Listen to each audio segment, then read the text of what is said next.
اے عشق تیری خاطر از قلم فروا خالد پارٹ نمبر 2 ٹوٹل پارٹس 9۔ اگر تم آج نہ آتی تو میں نے تمہیں چھوڑنا نہیں تھا، زیمل مہروش کے سامنے بیٹھتے بولی تھی۔ اچھا اب بس کرو، زیادہ باتیں مت بناؤ اور میری بیٹی کے لیے کچھ کھانے کو لاؤ، سلمیٰ بیگم نے مہروش کو پیار کرتے ہوئے کہا تھا۔ بس آپ کی لاڈلی آ گئی ہے، اب تو کوئی مجھے لفٹ ہی نہیں ملنی۔ زیمل ان دونوں کو مسکرا کر دیکھتی کچن کی طرف بڑھی تھی۔ بہت پیارا گھر ہے، یہ ہمیشہ کی طرح زبردست چوائس ہے تمہاری۔ مہروش زیمل کے ساتھ پورا گھر دیکھتی اس کے بیڈ روم میں داخل ہوئی تھی۔ ماہی ابھی تم نے ساتھ والا گھر نہیں دیکھا یار، اتنا خوبصورت ہے کیا بتاؤں، اور اس سے بھی زیادہ اس گھر میں رہنے والے لوگ بہت اچھے ہیں، سوائے ایک بندے کے، پرسوں رات ہی ملاقات ہوئی ہے اس فضول بندے سے میری۔ زیمل رات والا واقعہ یاد آتے ہی غصے سے بولی تھی۔ کیوں بھائی، اس ایک بندے نے ایسا کیا کر دیا؟ مہروش اس کے پاس بیڈ پر بیٹھتے بولی تھی۔ جب زیمل نے رات کا سارا قصہ اس کے گوش و گزار کیا، جسے سن کر مہروش اپنی ہنسی کنٹرول نہیں کر پا رہی تھی۔ ماہی تم میرا مذاق اڑا رہی ہو؟ زیمل نے تب کر اسے دیکھا، مگر مہروش کو یوں کھلکھلا کر ہنستا دیکھ کر اسے بہت پیار آیا تھا، جو کم ہی ایسے دل سے ہنستی تھی۔ ہاں ہاں ہاں نہیں میری جان، میں تمہارا مذاق کیوں بناؤں گی، مگر تمہیں کیا ضرورت تھی اس طرح وہاں جانے کی اور بجائے گارڈ کو بتانے کی اس بندے سے الجھنے کی؟ مہروش نے ہنستے ہوئے اسے سمجھایا تھا۔ مجھے کیا پتا تھا کہ نکی گلے پڑ جائے گی، میں تو ہمسائے ہونے کا فرض نبھانے گئی تھی۔ زیمل نے منہ پھیلایا تھا۔ اچھا یہ آنٹی کیا کہہ رہی تھی، کیوں نہیں مان رہی تم ان کی بات، کہیں کسی اور کو پسند تو نہیں کرتی تم؟ مہروش مشکوک انداز میں اسے دیکھتے قریب ہوئی، جبکہ اس کی آخری بات پر زیمل نے اسے گھوری سے نوازا تھا۔ تم جانتی تو ہو میں اس فضول جھنجٹ میں نہیں پڑنا چاہتی، اور ماما کو اکیلا چھوڑ کر جانے کا تو سوچ بھی نہیں سکتی، پر ماما ہے کہ مجھے سمجھ ہی نہیں آ رہا۔ زیمل سلمیٰ بیگم کی وجہ سے بہت فکر مند تھی۔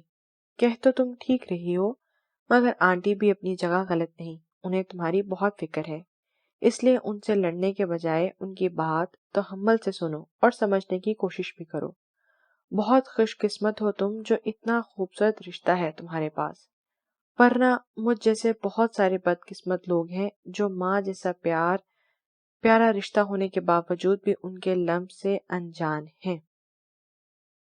مہروش نے اسے سمجھانے کی کوشش کی تھی اور آنکھوں میں بے ساختہ امڑ آنے والی نمی کو پیچھے دھکیلتی مسکرائی تھی۔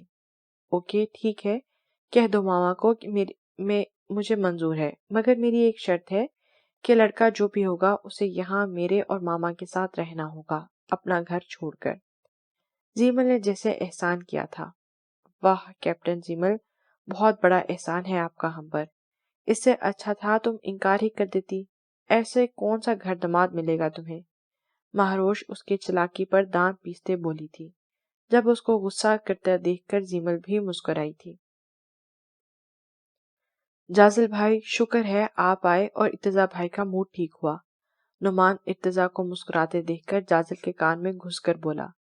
نعمان کیا بول رہے ہو ارتضیٰ بھائی کے بارے میں، ذرا اونچا بولو، سمجھ نہیں آ رہی۔ منیرہ اسے تنگ کرتے ارتضیٰ کو سنانے کی خاطر جان بوجھ کر اونچی آواز میں بولی۔ میں کہہ رہا تھا آج اتنے دنوں بعد ارتضیٰ اور جازل بھائی اکٹھے گھر میں موجود ہیں، کیوں نہ ان دونوں کی جیب ہلکی کروائی جائے؟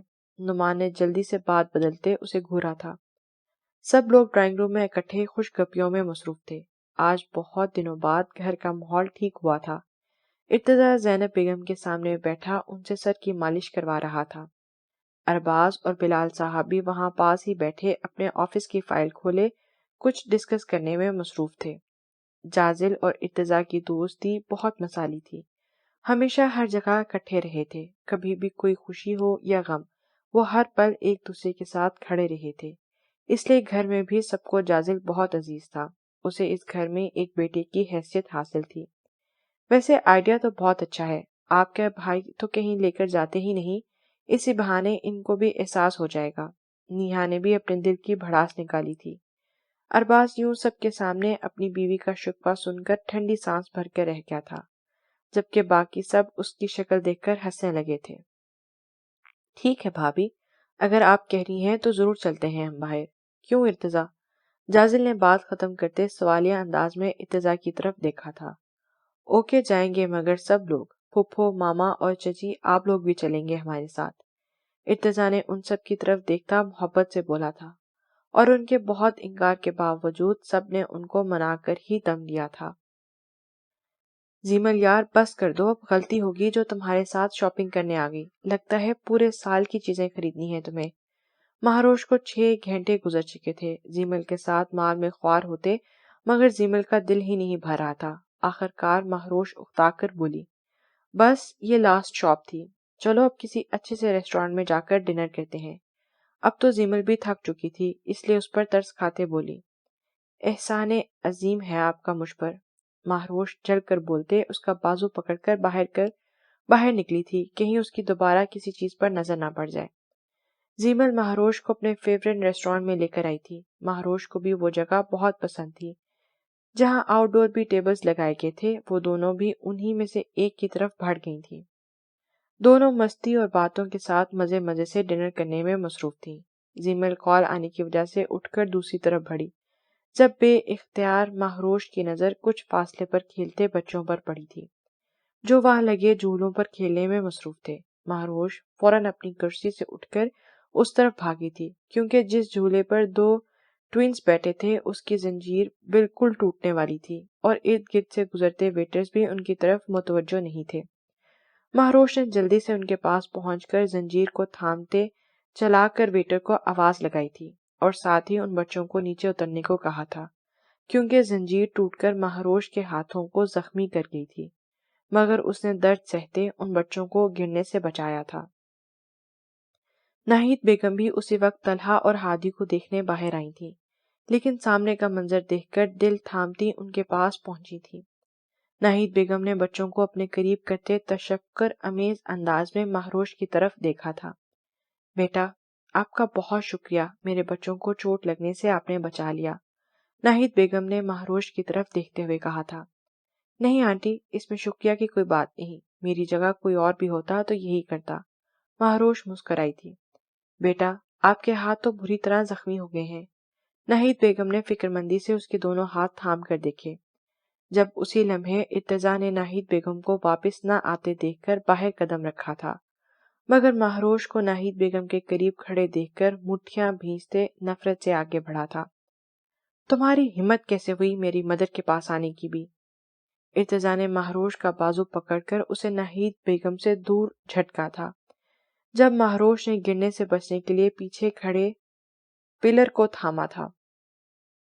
آج پورے 3 سال بعد وہ اس ستمگر کو دیکھ رہی تھی جس کی آنکھوں میں اسے اپنے لیے پہلے سے بھی کہیں زیادہ نفرت دکھائی دی تھی۔ ارتضیٰ، یہ کیا طریقہ ہے؟ ناہید بیگم ارتضیٰ کا ایسا جلالی انداز دیکھ کر شوق کی کیفیت میں بولی۔ طلحہ اور ہادی بھی ہکا بکا رہ گئے تھے۔ ماما، چلیں آپ لوگ یہاں سے، میں اس لڑکی کا سایہ بھی آپ لوگوں پر پڑنے نہیں دینا چاہتا۔ ارتضیٰ مہاروش کی طرف دیکھتے حقارت سے بولا تھا، جب مہاروش مزید اس کی نظریں برداشت نہ کرتے وہاں سے نکل آئی تھی۔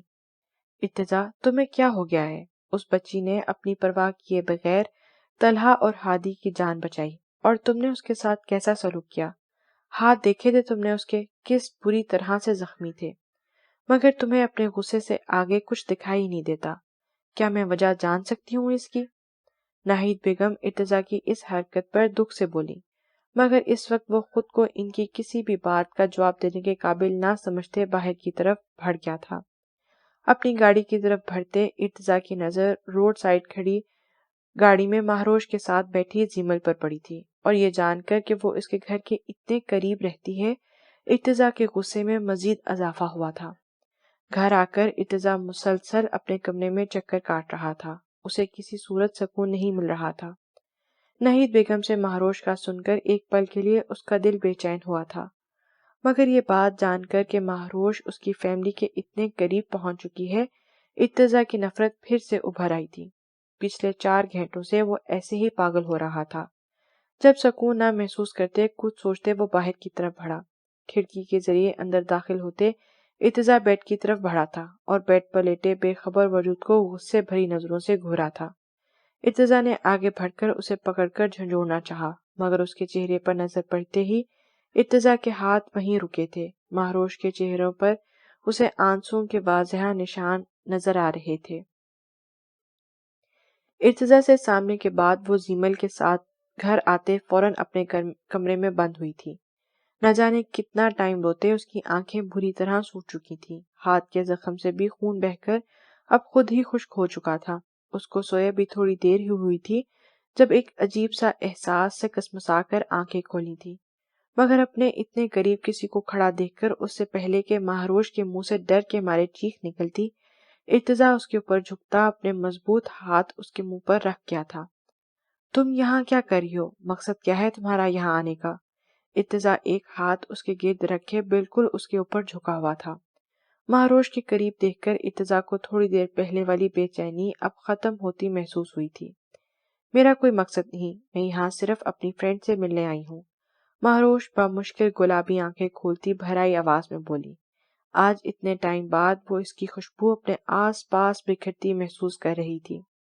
ارتضیٰ کے گھنے سیاہ بال کشادہ پیشانی پر گرے ہوئے تھے، چہرے کے وجیح نقوش تنے ہوئے تھے۔ بے خودی میں اس کا جائزہ لیتی مہروش کا دل اس کے اتنے قرب پر زور سے دھڑکا تھا جو پوری طرح اس پر چھایا ہوا تھا، مگر اس کی آنکھوں میں موجود اپنے لیے نفرت دیکھ کر وہ فوراً نظریں پھیر گئی تھی۔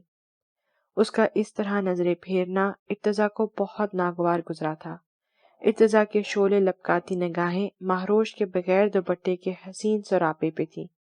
کھڑکی سے چھن کرتی آواز روشنی مہروش کی دلکشی میں مزید اضافہ کر رہی تھی۔ ارتضیٰ پہلے دن سے ہی مہروش کی آنکھوں میں اپنے لیے چاہت دیکھ چکا تھا۔ دماغ کے لاکھ کہنے کے باوجود دل اس کے جذبوں سے انکاری نہیں ہوا تھا۔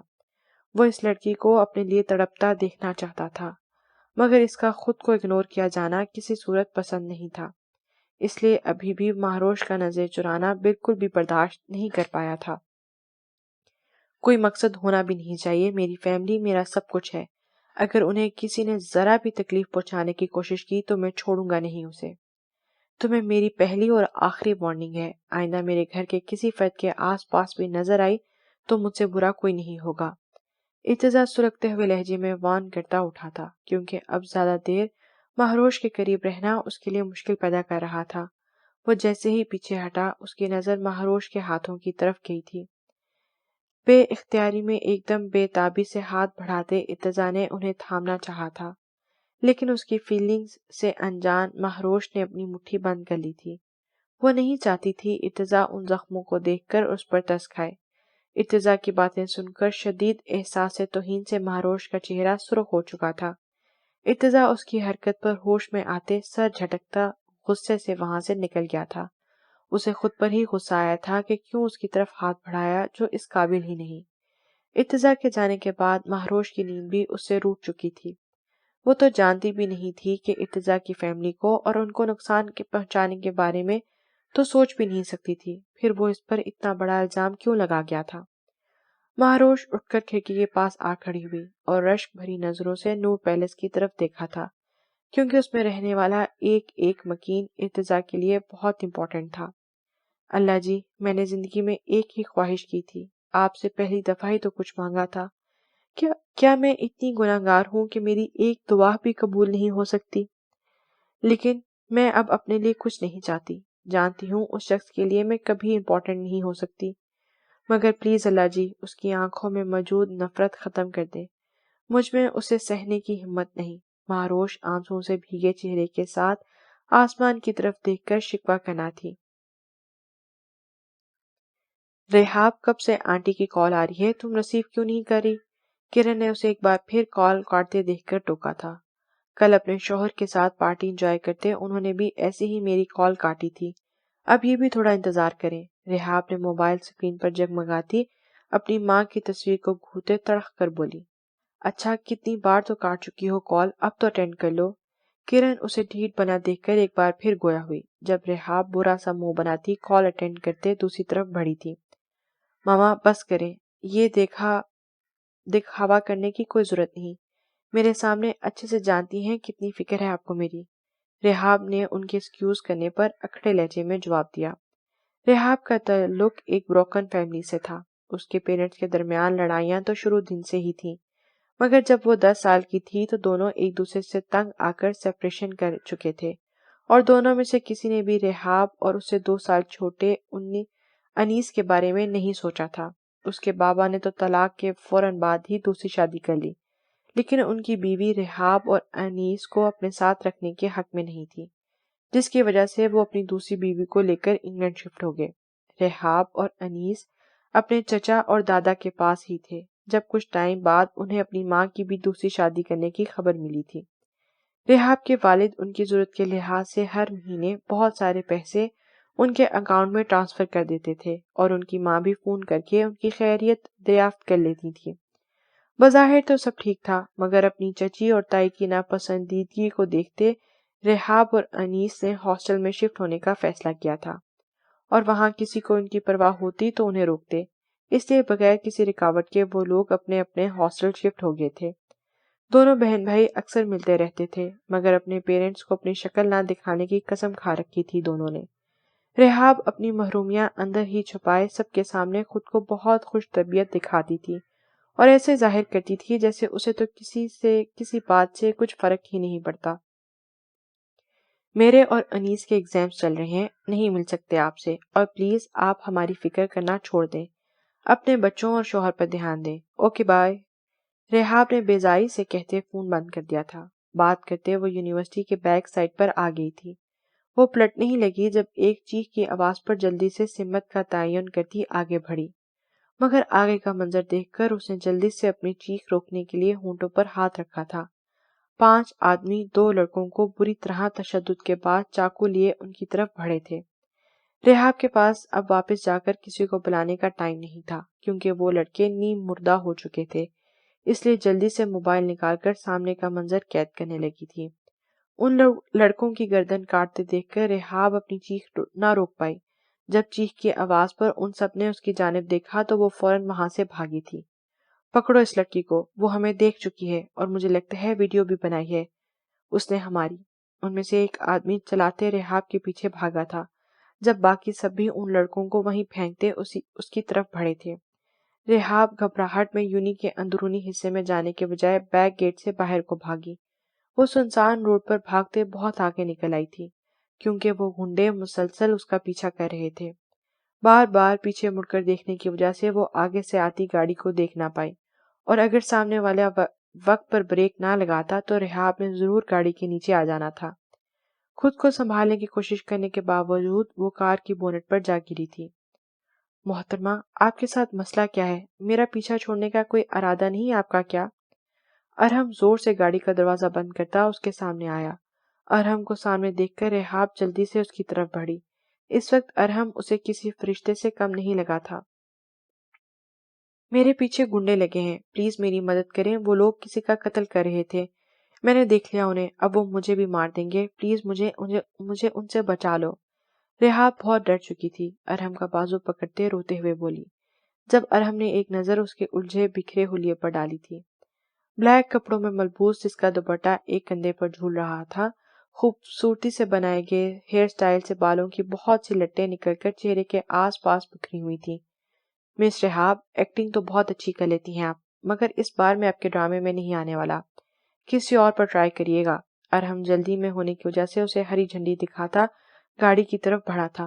اس بار میں جھوٹ نہیں بول رہی، پلیز میرا یقین کرو۔ رحاب اسے جاتا دیکھ کر جلدی سے اس کے سامنے آئی تھی۔ وہ رہی لڑکی۔ اس سے پہلے کہ ارحم گاڑی میں بیٹھتا، اسے واقعی میں 5 گنڈے رحاب کی طرف آتے دکھائی دیے تھے۔ خبردار جو مزید ایک قدم بھی آگے بڑھایا تم لوگوں نے۔ ان کو اتنا قریب دیکھ کر رحاب جلدی سے ارحم کے پیچھے چھپی تھی۔ ارحم نے بھی معاملے کی سنگینی کو سمجھتا ان کو وارن کیا تھا، اے ہیرو، ہٹ جا یہاں سے، اور اس لڑکی کو ہمارے حوالے کر دے، ورنہ تمہارا اس سے بھی برا حال ہوگا۔ ان میں سے ایک خطرناک تاثرات کے ساتھ ارحم کو گھورتا رحاب کی طرف بڑھا تھا، مگر اس سے پہلے ہی ارحم کے پڑنے والے زوردار مکے سے دور جا گرا تھا۔ اپنے آدمی کو گرتا دیکھ کر باقی چاروں بھی ارحم کو مارنے آگے بڑھے تھے، لیکن ارحم نے بری طرح انہیں پیٹتے چند ہی لمحوں میں وہیں ڈھیر کر دیا تھا۔ ریحاب کول ڈاؤن، چلو گاڑی میں بیٹھو، میں تمہیں تمہارے ہاسٹل ڈراپ کر دیتا ہوں۔ ریحاب کامنے وجود کے ساتھ گاڑی کے دروازے کے ساتھ لگی کھڑی تھی جب ارہم اس کے قریب آتا نرم لہجے میں بولا تھا۔ ریحاب کا یہ خوف زدہ انداز دیکھ کر ارہم نے ایک قہر برساتی نظر بے حال پڑے آدمیوں پر ڈالی تھی۔ پریشان ہونے کی ضرورت نہیں، اور اگر دوبارہ انہیں کوئی دھمکی دینے کی کوشش کی تو مجھے فوراً انفارم کر دینا۔ ارہم نے گاڑی اس کے ہاسٹل کے سامنے روکتے ایک نظر ڈری سہمی ریحاب پر ڈالی تھی۔ ریحاب نے اس کی بات پر صرف سر ہلایا تھا۔ آپ کا نام کیا ہے؟ اس کے آپ کہنے پر ارہم کے چہرے پر مسکراہٹ بکھری تھی۔ اس نے مختصر سا جواب دیا تھا، ارہم آصف۔ آپ نے اتنے لوگوں کا اکیلے مقابلہ کیسے کیا؟ آپ کیا کام کرتے ہیں؟ ریحاب کو ابھی بھی یقین نہیں آ رہا تھا کہ وہ اسے ان گنڈوں سے بچا کر بحفاظت ہاسٹل لے آیا تھا۔ میں ان سے بھی بڑا گنڈا ہوں، یہ سب تو میرے بائیں ہاتھ کا کھیل تھا۔ ارہم اس کی طرف جھکتے متبسم لہجے میں بولا تھا، جس پر ریحاب مزید گھبراتے دروازے کے ساتھ چپک گئی تھی۔ ارہم بغور اس کی بھیگی آنکھوں کو دیکھا تھا۔ آپ پلیز ڈور ان لاک کریں، مجھے باہر نکلنا ہے۔ ریحاب کو اس کے تیور مزید خوفزدہ کر رہے تھے۔ ہاں ہاں ہاں، میں مذاق کر رہا ہوں، میں ایک بہت ہی شریف شہری ہوں۔ ریحاب کی حالت دیکھ کر ارہم کا کہکا گاڑی میں گونجا تھا۔ تھینک یو سو مچ، آپ کا اتنا بڑا احسان میں کبھی نہیں بھولوں گی۔ دروازہ ان لاک ہونے پر ریحاب بولتی باہر نکل گئی تھی۔ کیپٹن مہروش، آپ جانتی بھی ہیں کیا کہہ رہی ہیں؟ 3 سال سے میں آپ کی یہی بات سنتا آ رہا ہوں، مگر اب مزید میں آپ کو کوئی فیور نہیں دے سکتا، اور مجھے آپ سے بالکل امید نہیں تھی کہ پرسنل وجوہات کی بنا پر آپ اتنے بڑے مشن سے انکار کریں گی۔ جنرل یوسف نے مہروش کی طرف دیکھتے افسوس سے سر ہلایا تھا۔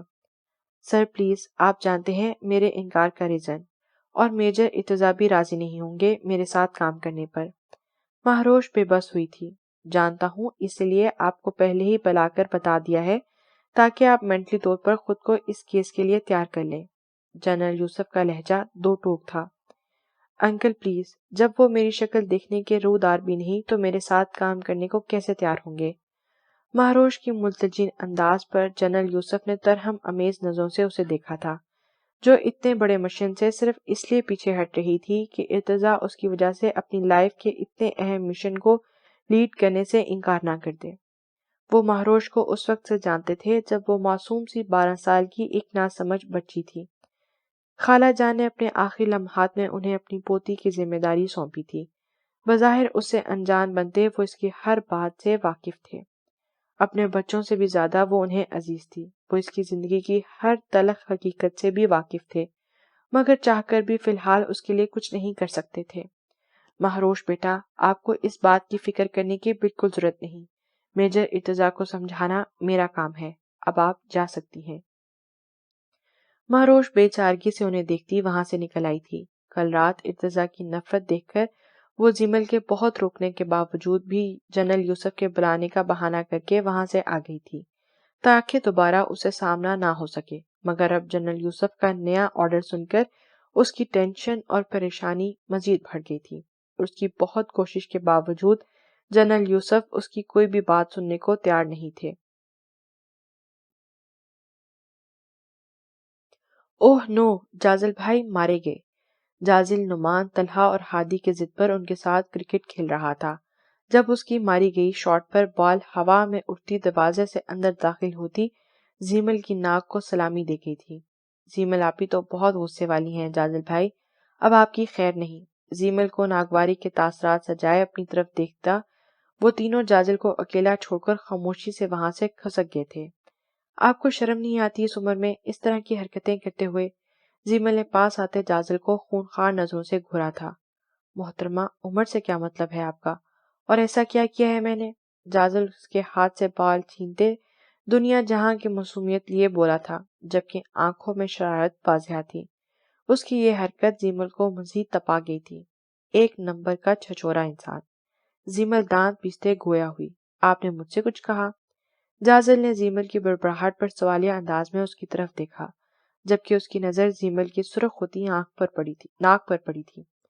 اب مجھے کیا پتا تھا آپ اپنے رستے کے بجائے اس طرح گیٹ سے داخل ہوں گی، مگر پھر بھی آئی ایم سوری۔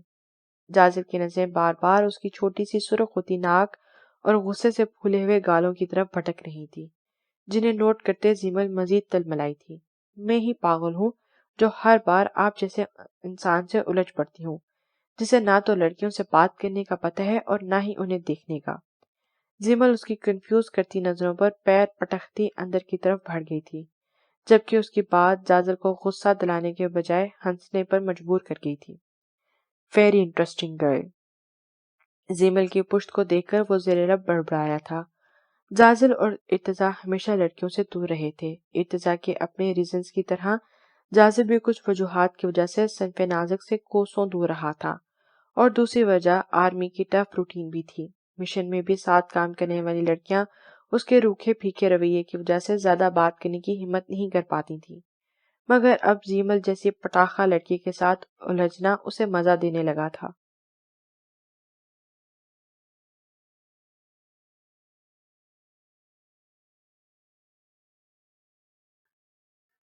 مہروش نے جیسے ہی گھر میں قدم رکھا اسے کچھ گڑبڑ سی محسوس ہوئی۔ یہ بیگز کس کے پڑے ہیں؟ کوئی گیسٹ آئے ہیں کیا گھر میں؟ مہروش نے پاس سے گزرتی ملازمہ کو مخاطب کرتے ڈرائنگ روم میں رکھے بیگز کی طرف اشارہ کرتے ہوئے پوچھا تھا۔ یہ بڑی بیگم صاحبہ کا سامان ہے، وہ یہ گھر چھوڑ کر جا رہی ہیں۔ ملازمہ اسے جواب دیتے وہاں سے نکل گئی۔ مہروش بے حد حیرانی کے ساتھ آسیہ بیگم کے کمرے کی طرف بڑھی تھی۔ ماما، یہ ملازمہ کیا کہہ رہی ہے؟ آپ گھر چھوڑ کر جا رہی ہیں؟ مہروش آسیہ بیگم کے پاس آتی بولی، جو بیگ میں اپنی چیزیں رکھ رہی تھی۔ بالکل ٹھیک سنا ہے تم نے۔ وہ ویسے ہی اپنے کام میں مصروف رہی۔ مگر ماما، آپ ہم سب کو چھوڑ کر کیوں جا رہی ہیں؟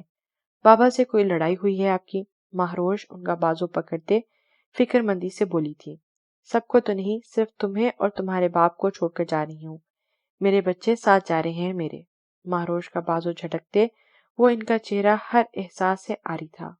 ماما، میں بھی تو آپ ہی کی بیٹی ہوں نا، آپ اس طرح کیوں کر رہی ہیں؟ مہروش کو سمجھ نہیں آ رہا تھا آخر ہوا کیا ہے۔ نہیں ہو تم میری بیٹی مر چکی ہے۔ آسیہ بیگم بیگ سائڈ پر رکھتی مہروش کے بالکل سامنے آ کھڑی ہوئی تھی، جو ناسمجھی سے بس انہیں تکی جا رہی تھی۔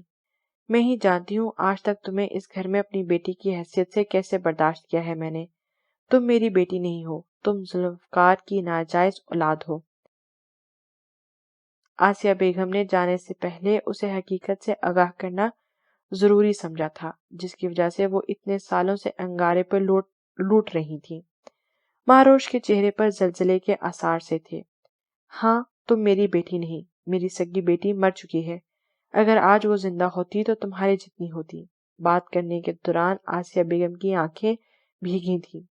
یہی وجہ ہے میری تم سے نفرت کرنے کی۔ کوئی بھی عورت اتنا بڑا دل نہیں رکھ سکتی کہ اپنے شوہر کی ناجائز اولاد کو سینے سے لگائے، اور جس شوہر کی خاطر اتنے سال تمہارا وجود برداشت کیا، اس نے پریشانیوں اور دکھوں کے سوا دیا ہی کیا مجھے۔ میں جا رہی ہوں ہمیشہ ہمیشہ کے لیے یہ گھر چھوڑ کر، اپنے بچوں کو اس گھٹن زدہ ماحول سے نکال کر امریکہ اپنے بھائی کے پاس۔ مہروش کے بے جان ہوتے وجود پر ایک نظر ڈالتے وہ اپنا بیگ لیے وہاں سے نکلی تھی۔ تم نے ہمیشہ مجھے ماں سمجھا اور بولا ہے، اس لیے جاتے جاتے ایک مشورہ ہے میرا تمہارے لیے، اگر ہو سکے تو اپنے باپ سے بہت دور چلی جاؤ، وہ اچھا انسان نہیں ہے۔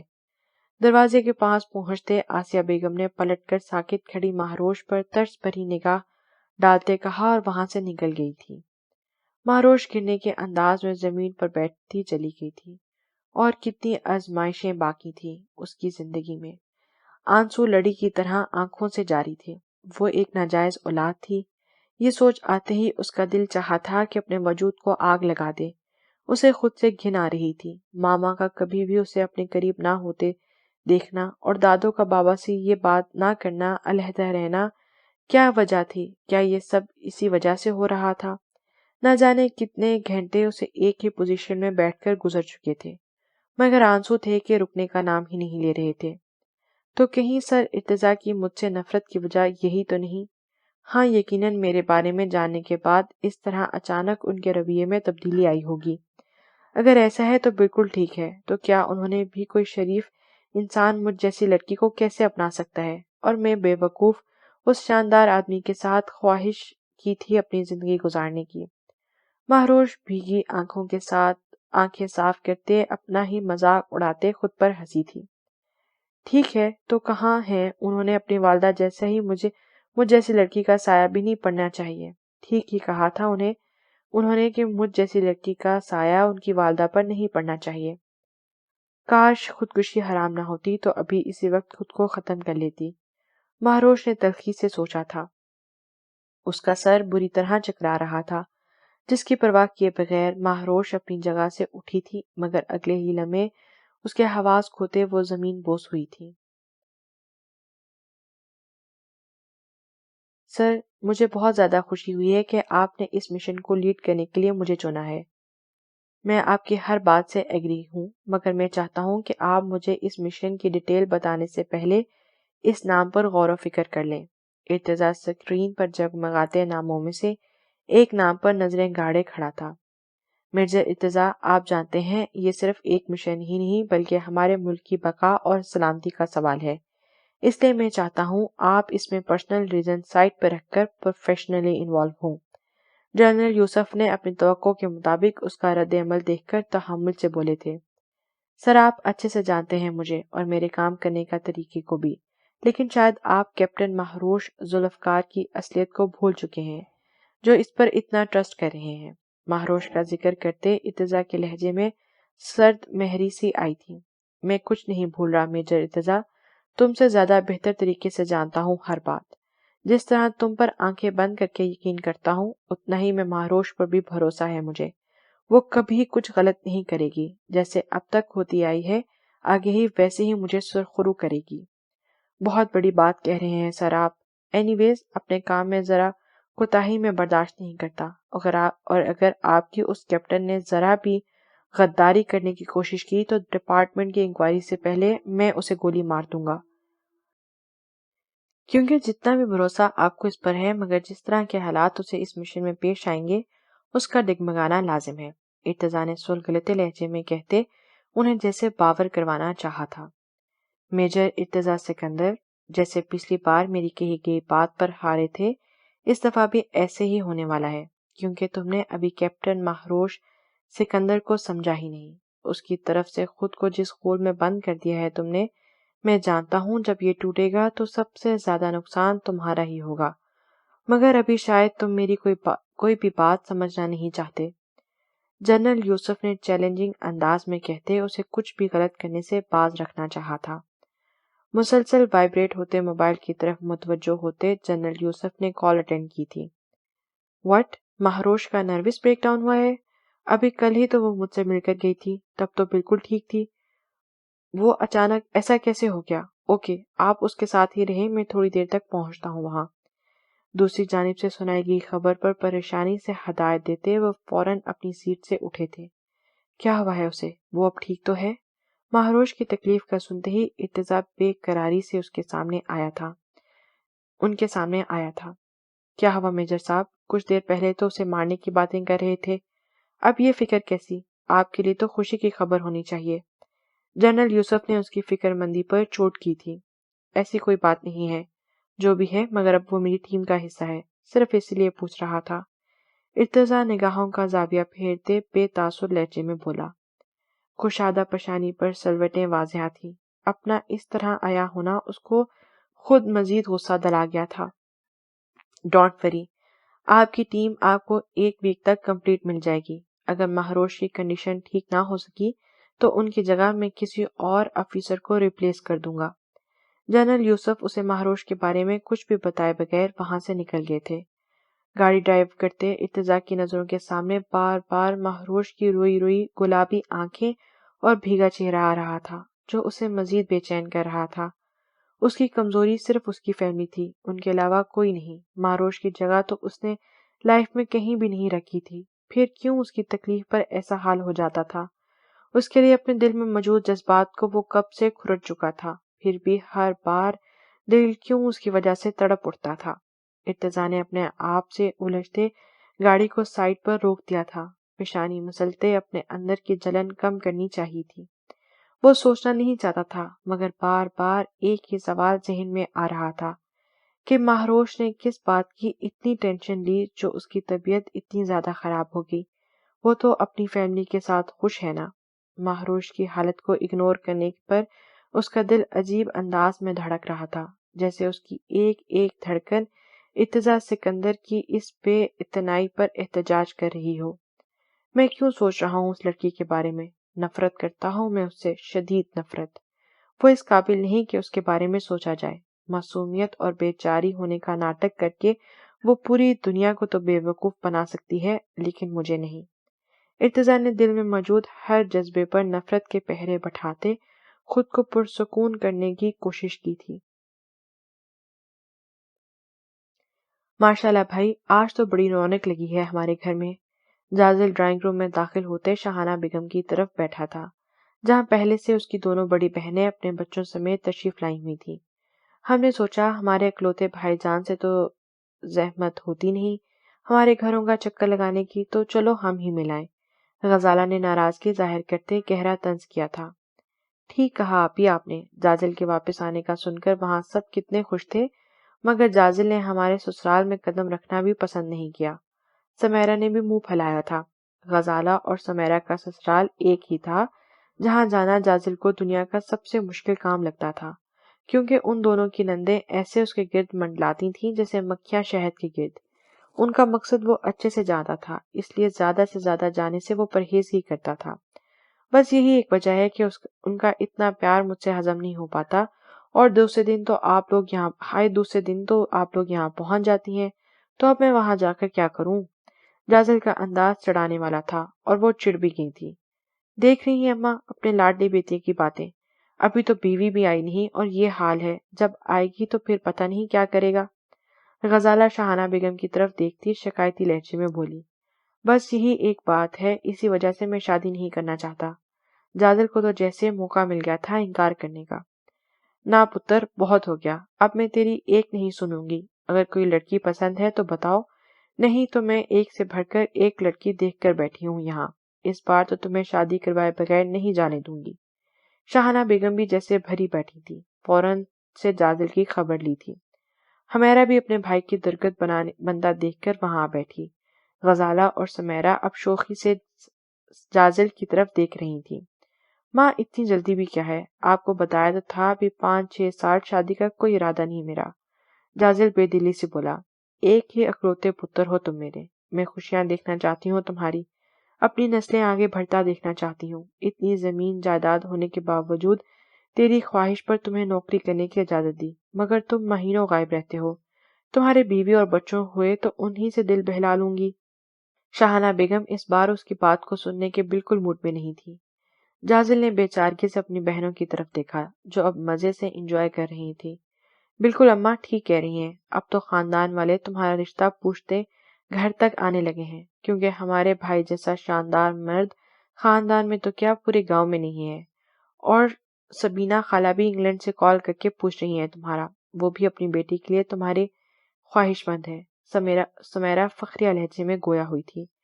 جازل نے خود کو چاروں طرف سے پھنستے ہوئے محسوس کیا تھا۔ اوکے ٹھیک ہے، آپ کی بات مانوں گا، مگر اپنا اس دفعہ کا کام ختم کرنے کے بعد۔ جازل ان کے سامنے ہار مانتے بولا تھا۔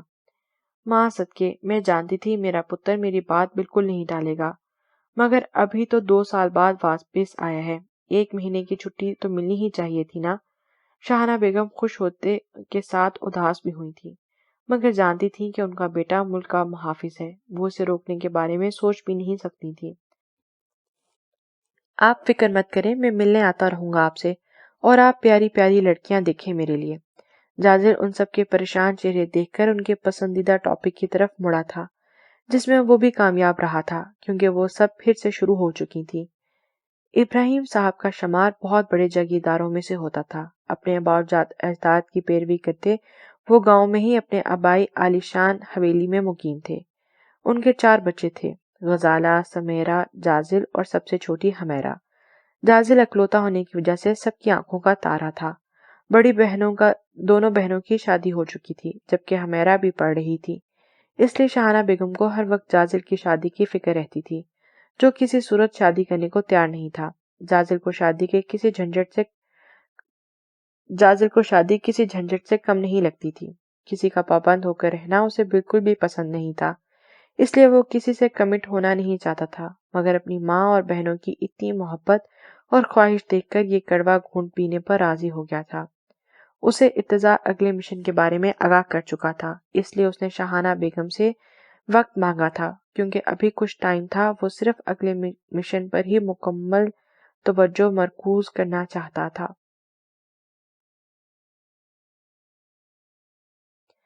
سارے بزدل حرام خور پال رکھے ہیں میں نے۔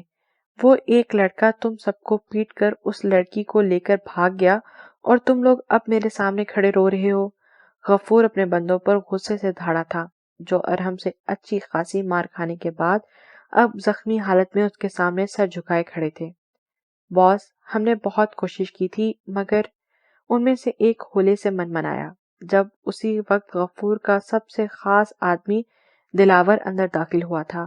باس، اس لڑکے کا پتہ چل گیا ہے، اسے تو بہت پرانی رشتہ داری نکل آئی ہے ہماری۔ دلاور کی بات پر غفور نے چونکتے اس کی طرف متوجہ ہوا تھا۔ کیا مطلب ہے تمہارا؟ غفور نے باقی سب کو وہاں سے باہر جانے کا اشارہ کیا تھا۔ جنرل آصف کے اکلوتے چشم و چراغ کیپٹن ارحم آصف کی بات ہے۔ انہوں نے یہ ہمارے آدمیوں سے الجھنے کی کوشش کی ہے۔ ابھی تو جنرل آصف سے بھی بہت سارے حساب باقی تھے، جو اس کا بیٹا بھی اس کی لسٹ میں شامل ہو گیا ہے۔ دلاور غفور کی طرف دیکھتا پرسرار مسکراہٹ بکھیرتے بولا تھا، ہاں ہاں ہاں، کیا زبردست خبر سنائی ہے تم نے۔ اب مزہ آئے گا، ہمارا شکار خود چل کر ہمارے پاس آیا ہے۔ غفور اس کی بات سنتا خباثت سے ہنسنے لگا تھا۔ میرے لیے کیا حکم ہے، اس لڑکی کے ساتھ ساتھ اس کے مہربان عاشق کو بھی اڑا دیا جائے۔ دلاور کی بات سنتے غفور نے نفی میں سر ہلایا تھا۔ نہیں، ایسا کچھ نہیں کرنا۔ جنرل آصف نے میرے بھائی کو مجھ سے چھینا تھا، اب میں اس کے بیٹے کا بھی وہی حال کروں گا۔ جنرل آصف اپنے بیٹے کی بردباری پر تڑپنے کے سوا کچھ نہیں کر سکے گا۔ لہجہ نفرت اور انتقام سے بھرپور تھا۔ کیا مطلب باس؟ میں سمجھا نہیں۔ یہ لڑکی اب خود ہمارا کام کرے گی؟ غفور دلاور سے رحاب کی تصویر پکڑتا غیر معمولی انداز میں بولا تھا۔ باس، یہ لڑکی بھلا ہمارے کیا کر سکتی ہے؟ دلاور نے اس کے تاثرات پر غور کرتے اس کے ارادے سمجھنے کی کوشش کی تھی۔ میں اس جنرل آصف کے بیٹے کو اتنی آسان موت بالکل نہیں مرنے دوں گا۔ اسے تڑپا تڑپا کر ماروں گا، اور اسے ہمیشہ یاد رہے گی۔ یہ لڑکی کافی خوبصورت اور معصوم لگ رہی ہے۔ وہ جتنا بھی ہوشیار ہو، بغیر کسی قسم کے شک میں پڑے جلد ہی اس کے جال میں پھنس جائے گا۔ غفور کی آنکھوں میں شیطانیت چمک رہی تھی۔ بہت وقت بعد کوئی ایسا موقع ہاتھ آیا تھا جسے وہ ہرگز ضائع نہیں کرنا چاہتا تھا۔ واہ باس، کیا زبردست پلان ہے۔ اس لڑکی کو اٹھا لاؤں پھر، تاکہ اسے اپنے رنگ میں ڈھال سکیں ہم۔ دلاور کا دل رحاب کا حسن دیکھ کر اچھا خاصا بے ایمان ہو چکا تھا۔ نہیں، ایسا کچھ نہیں کرنا۔ ضرور اس ارحم نے اس لڑکی کے گرد اپنے آدمی چھوڑ رکھے ہوں گے، اور ہم اسے کسی صورت اس لڑکی کے حوالے سے مشکوک نہیں کر سکتے۔ اگلے 1 گھنٹے میں اس لڑکی کا سارا بایو ڈیٹا مجھے چاہیے، پھر بتاتا ہوں آگے کیا کرنا ہے۔ غفور کے سختی سے منع کرنے پر وہ بے دلی سے اسبات میں سر ہلاتے باہر نکل گیا تھا۔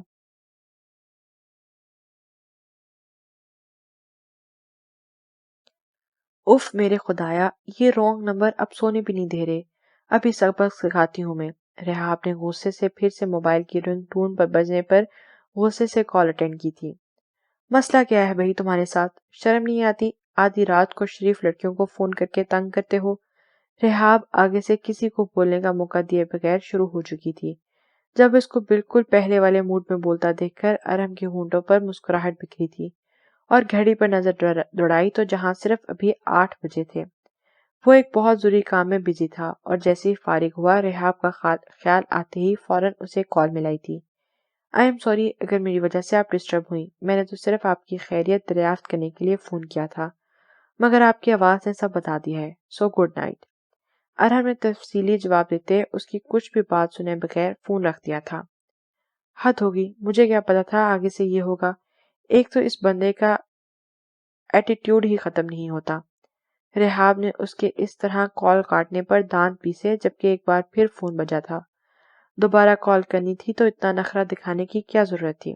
دوبارہ کال کرتے آتا دیکھ کر رحاب نے سوچا، جی فرمائے مسٹر ارحم آصف، اب پھر کیا ہوا ہے؟ رحاب کے بولتے ہی آگے سے ایک زوردار کہکا ابھرا تھا۔ کون؟ رحاب نے حیرانی سے پوچھا۔ یہ بھی پتہ چل جائے گا مس رحاب علی، رحاب ٹھٹکی۔ میرا نام کیسے جانتے ہو اور کیوں کال کی مجھے؟ اگر اب جواب نہیں دیا تو میں نے کال کاٹ دینی ہے، رحاب اب قدرے سخت لہجے میں بولی تھی۔ نہ نہ، ایسی حرکت مت کرنا، نقصان اٹھاؤ گی۔ ویسے تو تمہیں فون کرنے کی وجہ یہ بتانا بھی تھا کہ تمہارا بھائی انیس اپنے کالج ٹرپ کے ساتھ سوات پہنچ چکا ہے۔ رحاب کو اس کی باتوں اور انداز سے اب گھبراہٹ محسوس ہونے لگی تھی۔ کیا مطلب ہے تمہارا؟ تمہیں میرے بھائی کو تم کیسے جانتے ہو؟ اس کے منہ سے انیس کا نام سنتے رحاب نے غصے سے پوچھا تھا۔ لگتا ہے آپ کو تو تمہیں سے زیادہ بھی سب کچھ جاننے کی جلدی ہے۔ چلو تمہاری مشکل آسان کر دیتا ہوں۔ کل جو کچھ ہوا اچھے سے یاد ہوگا تمہیں؟ اس کے سرسراتی آواز پر رحاب کے موبائل تھامے ہاتھ کانپے تھے۔ میرے آدمیوں کا تمہارے اس عاشق نے جو حال کیا ہے، تمہیں کیا لگتا ہے تمہیں چھوڑ دوں گا؟ تمہیں اس کی سزا ضرور ملے گی۔ ذرا کھڑکی سے پردہ ہٹا کر تو دیکھو۔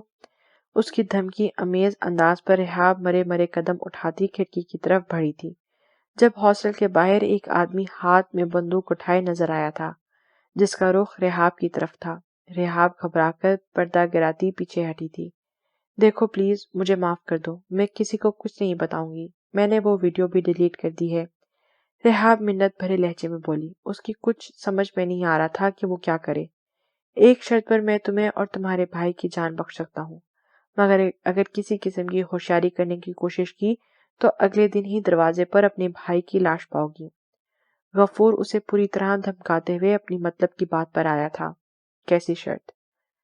رحاب، ارحم آصف کے نزدیک ہونا ہوگا تمہیں، اسے اپنے پیار کے جال میں پھنسا کر اس سے شادی رچانی ہوگی، اس کے اتنے قریب ہونا پڑے گا کہ وہ اپنی چھوٹی سی چھوٹی بات تمہیں بتائے، اپنے پیچھے پاگل کرنا ہوگا اسے، مگر اس طریقے سے کہ اسے کوئی شک نہ ہو۔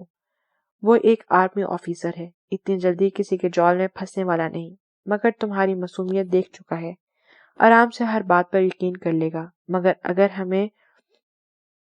تم نے اوور سمارٹنس دکھانے کی کوشش کی تو تم اپنی عزت اور زندگی کے ساتھ ساتھ اپنے بھائی کو بھی کھو دو گی۔ اس کی باتیں سنتے رحاب بالکل شاک ہو چکی تھی۔ وہ کتنی بڑی مصیبت میں پھنس چکی تھی اور اس بارے میں کسی کو بتا بھی نہیں سکتی تھی۔ وہ کسی صورت ان گنڈوں کے ہاتھوں بلیک میل ہونا نہیں چاہتی تھی، مگر خود سے بھی زیادہ اسے اپنے بھائی کی فکر تھی۔ زندگی میں ایک یہی تو خالص رشتہ تھا اس کے پاس جسے کھونے کے بعد وہ خود بھی شاید زندہ نہ رہ پاتی، اور وہ یہ دیکھ چکی تھی کہ وہ لوگ کتنے خطرناک تھے، جو کہہ رہے تھے وہ کر بھی سکتے تھے، لیکن ارحم آصف کے احسان کے بدلے وہ اسے اتنا بڑا دھوکہ کیسے دے سکتی تھی؟ کیا ہوا؟ اتنی دیر لگا کر کیا سوچا جا رہا ہے؟ حالانکہ میں نے تو زیادہ آپشن بھی نہیں دیے آپ کو۔ غفور اس کی اتنی لمبی خاموشی پر خباثت سے مسکرایا تھا۔ میں تمہاری یہ شرط ماننے کو تیار ہوں، لیکن تم میرے بھائی کو کوئی نقصان نہیں پہنچاؤ گے۔ رحاب بہتے آنسوؤں کے دوران آنکھیں موندے اذیت سے بولی تھی۔ اس کے علاوہ اس کے پاس اور کوئی چارہ نہیں تھا۔ ویری گڈ، کافی عقل مند لڑکی ہو تم، مجھے اور تم سے یہی امید تھی۔ کل سے اپنا کام شروع کر دو اور مجھ سے کسی قسم کا رابطہ کرنے کی کوئی ضرورت نہیں۔ جب بھی کوئی بات کرنی ہوگی میں خود رابطہ کروں گا، اور ایک بار پھر یاد دلا رہا ہوں، تم میرے آدمیوں کی نظر میں ہو، ذرا سی بھی چالاکی کی تو بہت بڑا نقصان اٹھاؤ گی۔ وارن کرتے وہ فون بند کر چکا تھا۔ رحاب نے روتے ہوئے اپنے سر دونوں ہاتھوں پر گرائے تھے۔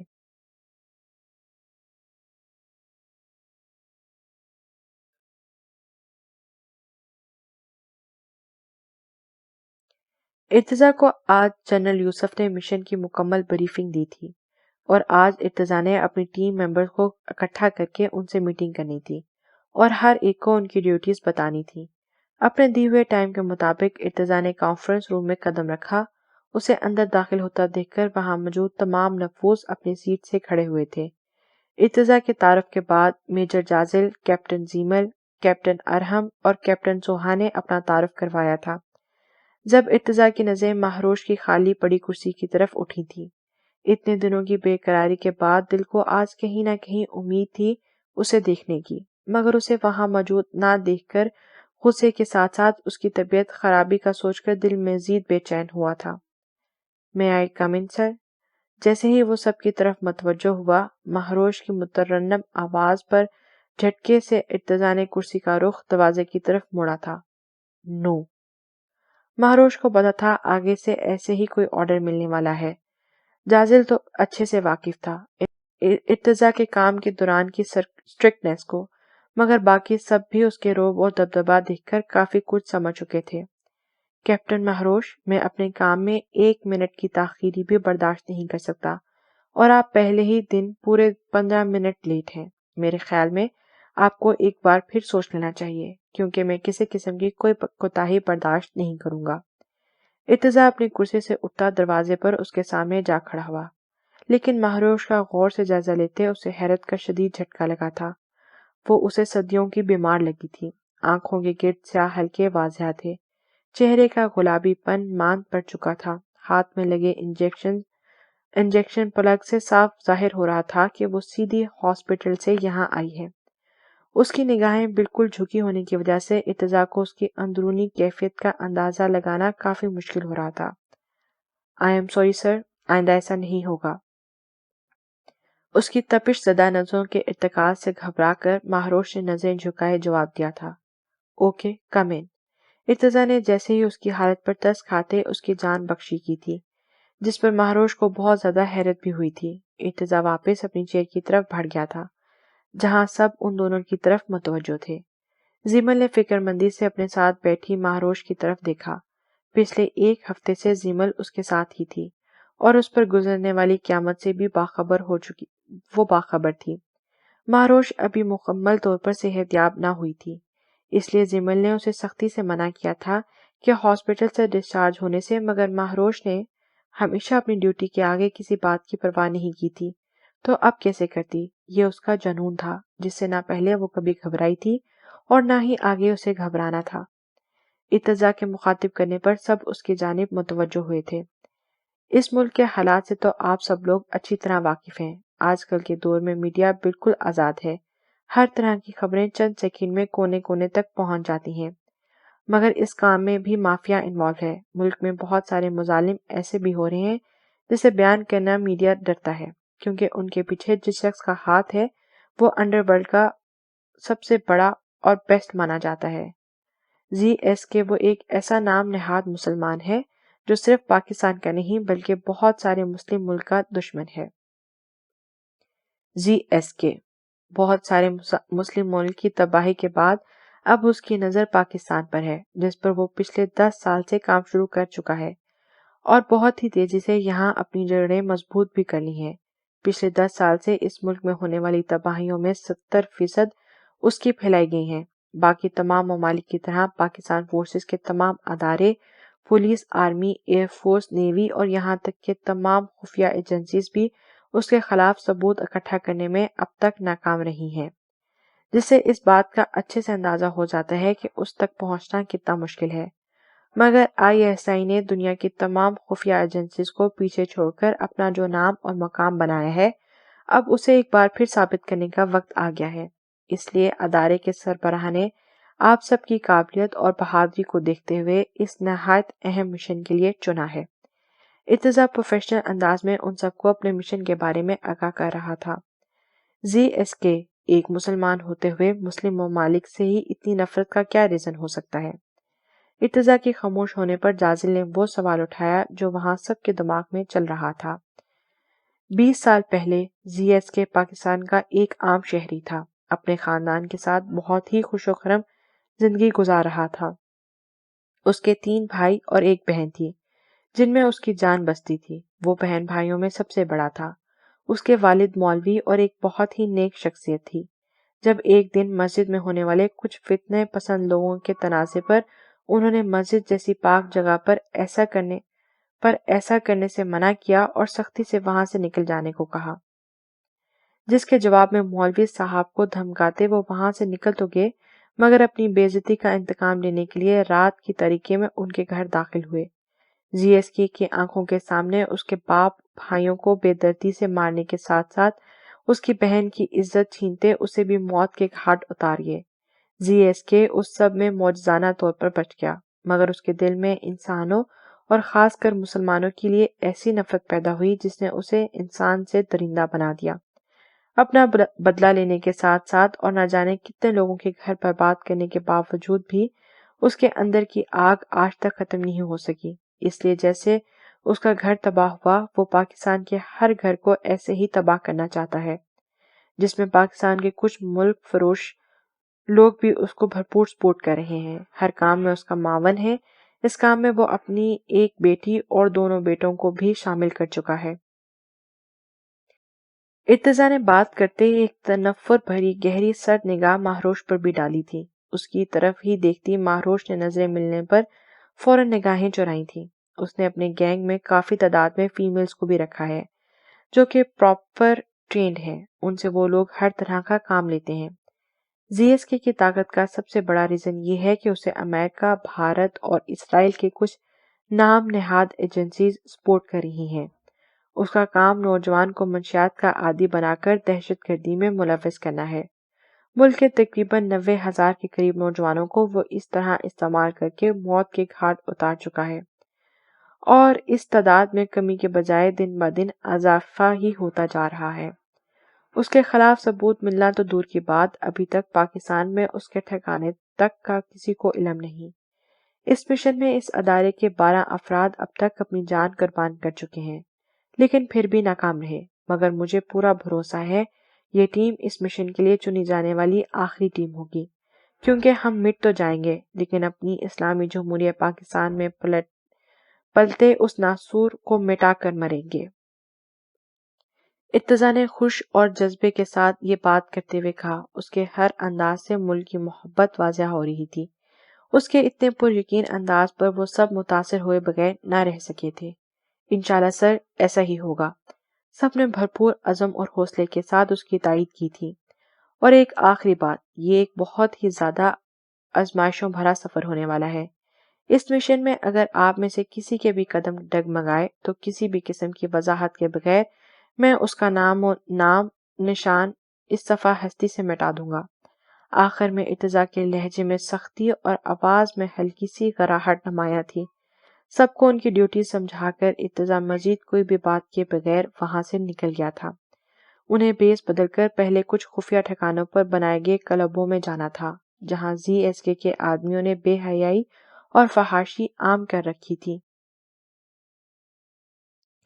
کیپٹن زیمل اور میجر جازل، کیپٹن ارحم اور کیپٹن مہروش، جبکہ میجر ارتضیٰ کے ساتھ کیپٹن سوہا نے جانا تھا، جس پر وہ پھولے نہیں سما رہی تھی۔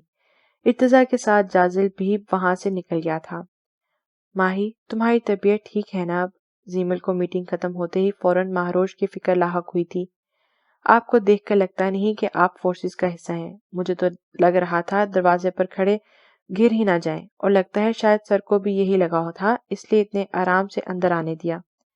سوہا نے مہروش کی طرف دیکھ کر ہنستے ہوئے اس کا مذاق اڑایا تھا۔ پسند تو اسے زیمل بھی نہیں آئی تھی، مگر مہروش کا سوگوار سا حسن کچھ زیادہ ہی پرکشش تھا، اور اوپر سے ارتضیٰ کا اسے دیکھنا سوہا کو ایک آنکھ نہیں بھایا تھا۔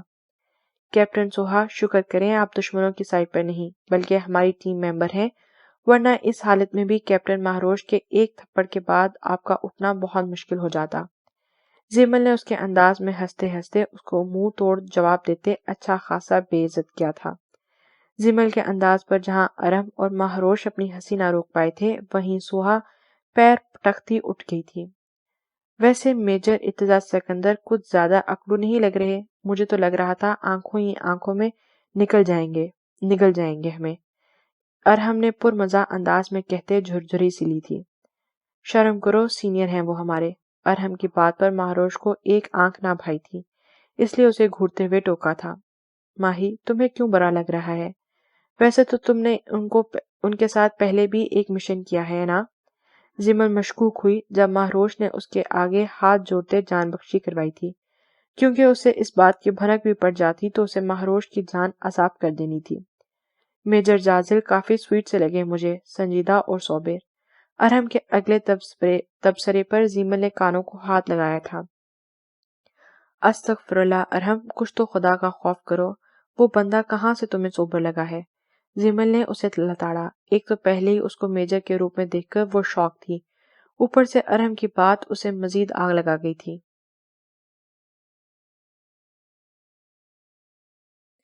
ریحاب کو ابھی تھوڑی دیر پہلے ہی بلیک میلرز کی جانب سے ایک باکس وصول ہوا تھا۔ ابھی وہ اسے کھول ہی رہی تھی جب فون بجا۔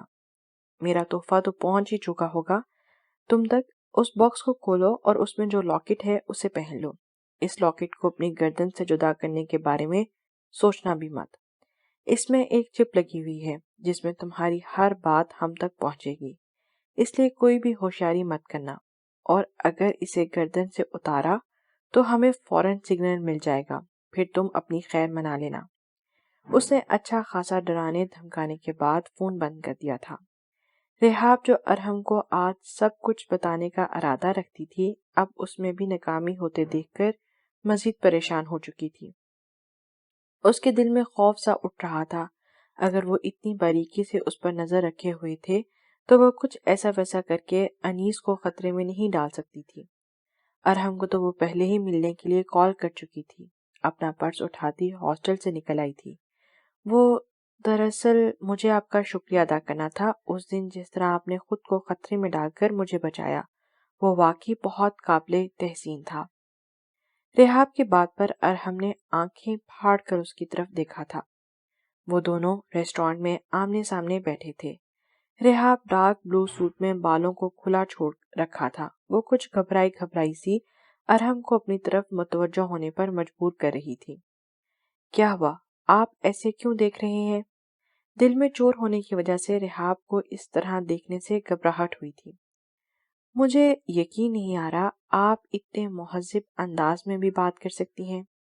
ارحم نے اس کی شکل دیکھتا زور سے کہکا لگایا تھا۔ ریحاب کا دل چاہا تھا کہ اس کے 2-3 دانت تو ضرور توڑ ڈالے۔ اس سے پہلے وہ اتنی ذہنی ٹینشن کا شکار تھی، اوپر سے اتنی مشکل ایکٹنگ کرنے کے پر وہ بجائے اس سے اچھے سے بات کر کے اس کا مذاق اڑا رہا تھا۔ اوکے آئی ایم سوری، آپ ناراض مت ہو، میں صرف مذاق کر رہا تھا۔ ارحم نے فوراً معذرت خواہ والا انداز اپنایا تھا۔ ریحاب کو سمجھ نہیں آ رہا تھا کہ بات آگے کیسے بڑھائے۔ زیادہ دیر چپ رہنا بھی ٹھیک نہیں تھا۔ آپ کو کسی قسم کی کوئی دھمکی وصول تو نہیں ہوئی نا؟ سب نارمل ہے؟ ارحم اسے جانچتی نظروں سے دیکھتے بولا تھا۔ ریحاب کا دل زور سے دھڑکا تھا۔ نہیں، اللہ کا شکر ہے، میں تو بہت ڈری ہوئی تھی، مگر کسی قسم کا کوئی رابطہ نہیں کیا گیا، اور جس طرح آپ نے ان کی درگت بنائی تھی مجھے نہیں لگتا وہ دوبارہ ان کی ہمت بھی ہوگی۔ ریحاب نے اپنے لہجے کو بہت حد تک نارمل رکھا تھا۔ گڈ، تو یہ بہت اچھی بات ہے، مگر پھر بھی آپ کو اپنے ارد گرد کوئی بھی مشکوک انسان نظر آئے تو مجھے ضرور انفارم کیجیے گا۔ ارحم کی بات پر سر اسبات میں سر ہلاتے ریحاب نے 2 ٹیبل چھوڑ کر بیٹھے شخص کو دیکھا تھا جو مسلسل اسے گھورے جا رہا تھا، اور ہاتھ میں پکڑی نائف گھماتے اس کا انداز کچھ وارن کرتا ہوا تھا۔ ویسے آپ اصل میں کرتے کیا ہیں؟ پہلی ملاقات میں آپ نے کہا کہ میں پولیس آفیسر ہوں۔ اس دن آپ نے خود کو گنڈا کہا، لیکن ان گنڈوں کے سامنے آپ کا روپ دیکھ کر تو مجھے ایسا لگا کہ آپ اس سے بھی کوئی بڑی چیز لگ رہے تھے۔ اس کے بارے میں جانتے ہوئے بھی ریحاب نے جان بوجھ کر لا علمی کا اظہار کرتے پوچھا تھا۔ ہاں ایسا ہی سمجھ لیں، کیونکہ میں ایک آرمی آفیسر ہوں، اور پاک فوج کے بارے میں تو آپ اچھے سے جانتی ہوں گی، بڑے بڑے سورماؤں کو مار گرانے کا دم رکھتے ہیں۔ ارحم فخریہ لہجے میں بولا تھا، جبکہ دوسری طرف اس کی بات سنتا غفور پل کھا کر رہ گیا تھا۔ واو، زبردست، مجھے تو آرمی آفیسرز بہت پسند ہے، کیا آپ مجھ سے فرینڈشپ کریں گے؟ ریحاب جانتی تھی اس کا انداز بہت ہی بھونڈا تھا، مگر اسے اس سب کے بارے میں کوئی آئیڈیا نہیں تھا۔ لڑکے تو دور، اس نے آج تک کبھی کسی لڑکی کے سامنے بھی دوستی کا ہاتھ نہیں بڑھایا تھا۔ کرن لوگوں سے بھی دوستی ان کی کوششوں کی وجہ سے ہوئی تھی، مگر آج اس نے سوچ لیا تھا کہ وہ واپس جا کر ان دونوں سے مکمل اسے ٹریننگ لینی پڑے گی۔ شور، وائی ناٹ؟ اس کا بڑھا ہوا نازک ہاتھ تھامتے ارحم مسکرایا تھا۔ گاڑی کلب کے سامنے رکتے ہی ماروش اپنا ریڈ گاؤن سنبھالتے باہر نکل آئی تھی۔ سیاہ بالوں کو خوبصورت سے جوڑے کی شکل میں سیٹ کیا گیا تھا۔ فل میک اپ نے اس کے نقوش کی دلکشی میں مزید اضافہ کر دیا تھا۔ بالوں کی کٹی ہوئی چھوٹی چھوٹی لٹیں کان کے پیچھے اڑسنے کے باوجود نکل کر اس کے چہرے پر آ رہی تھی۔ ریڈ کلر میں اس کی دودھیا رنگت مزید دھک رہی تھی۔ اس کا حسن ایمان شکن ثابت ہو رہا تھا۔ مہروش کے گاؤن کا گلا آگے پیچھے سے بہت گہرا تھا، جس کو اس نے بیوٹیشین نے پنس کے ذریعے سیٹ کروایا تھا۔ ارحم ابھی تک نہیں پہنچا تھا۔ کلب کے باہر مدھم سی ریڈ اور بلو کلر کی لائٹ آن تھی۔ مہروش کو باہر کھڑا ہو کر ارحم کا انتظار کرنا مناسب نہ لگا تو وہ آگے بڑھی تھی جب پاس رکھی بینچ سے گاؤن الجھا تھا۔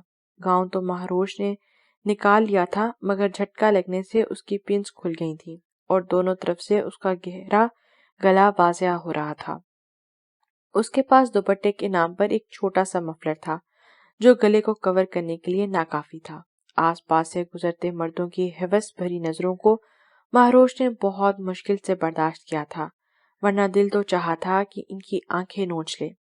خود پر قابو پاتی وہ کلب کے اندر قدم رکھ چکی تھی جب کچھ قدم چلنے پر ہی کسی نے پیچھے سے اس کے پیٹ پر ہاتھ لپیٹتے اپنی جانب کھینچا تھا۔ مہروش اس اچانک رونما ہونے والی صورتحال پر مشکوک نہ ہونے کی وجہ سے کسی قسم کا خاص ری ایکشن دیے بغیر نارمل انداز میں مزاحمت کرتے اس کے ساتھ کھینچی چلی گئی تھی، مگر دل بری طرح دھڑک رہا تھا۔ مقابل نے اسے ایک کمرے میں کھینچ کر دیوار سے لگاتے دروازہ لاک کیا تھا۔ اتنا بیہودہ لباس پہننے کو کس نے کہا تھا تمہیں؟ ارتضیٰ اس کے دونوں ہاتھ پکڑ کر دیوار سے لگاتے کان کے قریب جھکتا ہلکی آواز میں دہاڑا تھا۔ مہروش کے وجود پر پڑتی سب کی ہوس بھری نگاہیں ارتضیٰ کے سینے میں آگ بھڑکا گئی تھیں۔ ارتضیٰ کی خوشبو محسوس کر کے مہروش نے مزاحمت ترک کر دی تھی اور حیران نظریں خود پر مکمل طور پر حاوی ارتضیٰ سکندر کے چہرے پر ڈالی تھی، جو اس کے حلیے کو دیکھتے سلگتے ہوئے انداز میں غصے سے پاگل ہو رہا تھا۔ مہروش کی دھڑکنوں میں ایک ارتعاش برپا ہو چکا تھا۔ پوری طرح اس پر جھکے ہوئے ہونے کی وجہ سے اس کا چہرہ مہروش کے بے انتہا قریب تھا۔ جب ارتضیٰ کی نظر اس کے پیشانی پر موجود نشان پر پڑی تھی جو اس کا دیا ہوا تھا، ارتضیٰ اس نشان کو دیکھ کر جیسے بے خود ہوا تھا اور ہاتھ بڑھا کر اسے چھونا چاہا تھا۔ جب مہروش کی آواز اسے واپس ہوش کی دنیا میں لے آئی تھی، اس نے جلدی سے اپنا ہاتھ واپس کھینچا تھا۔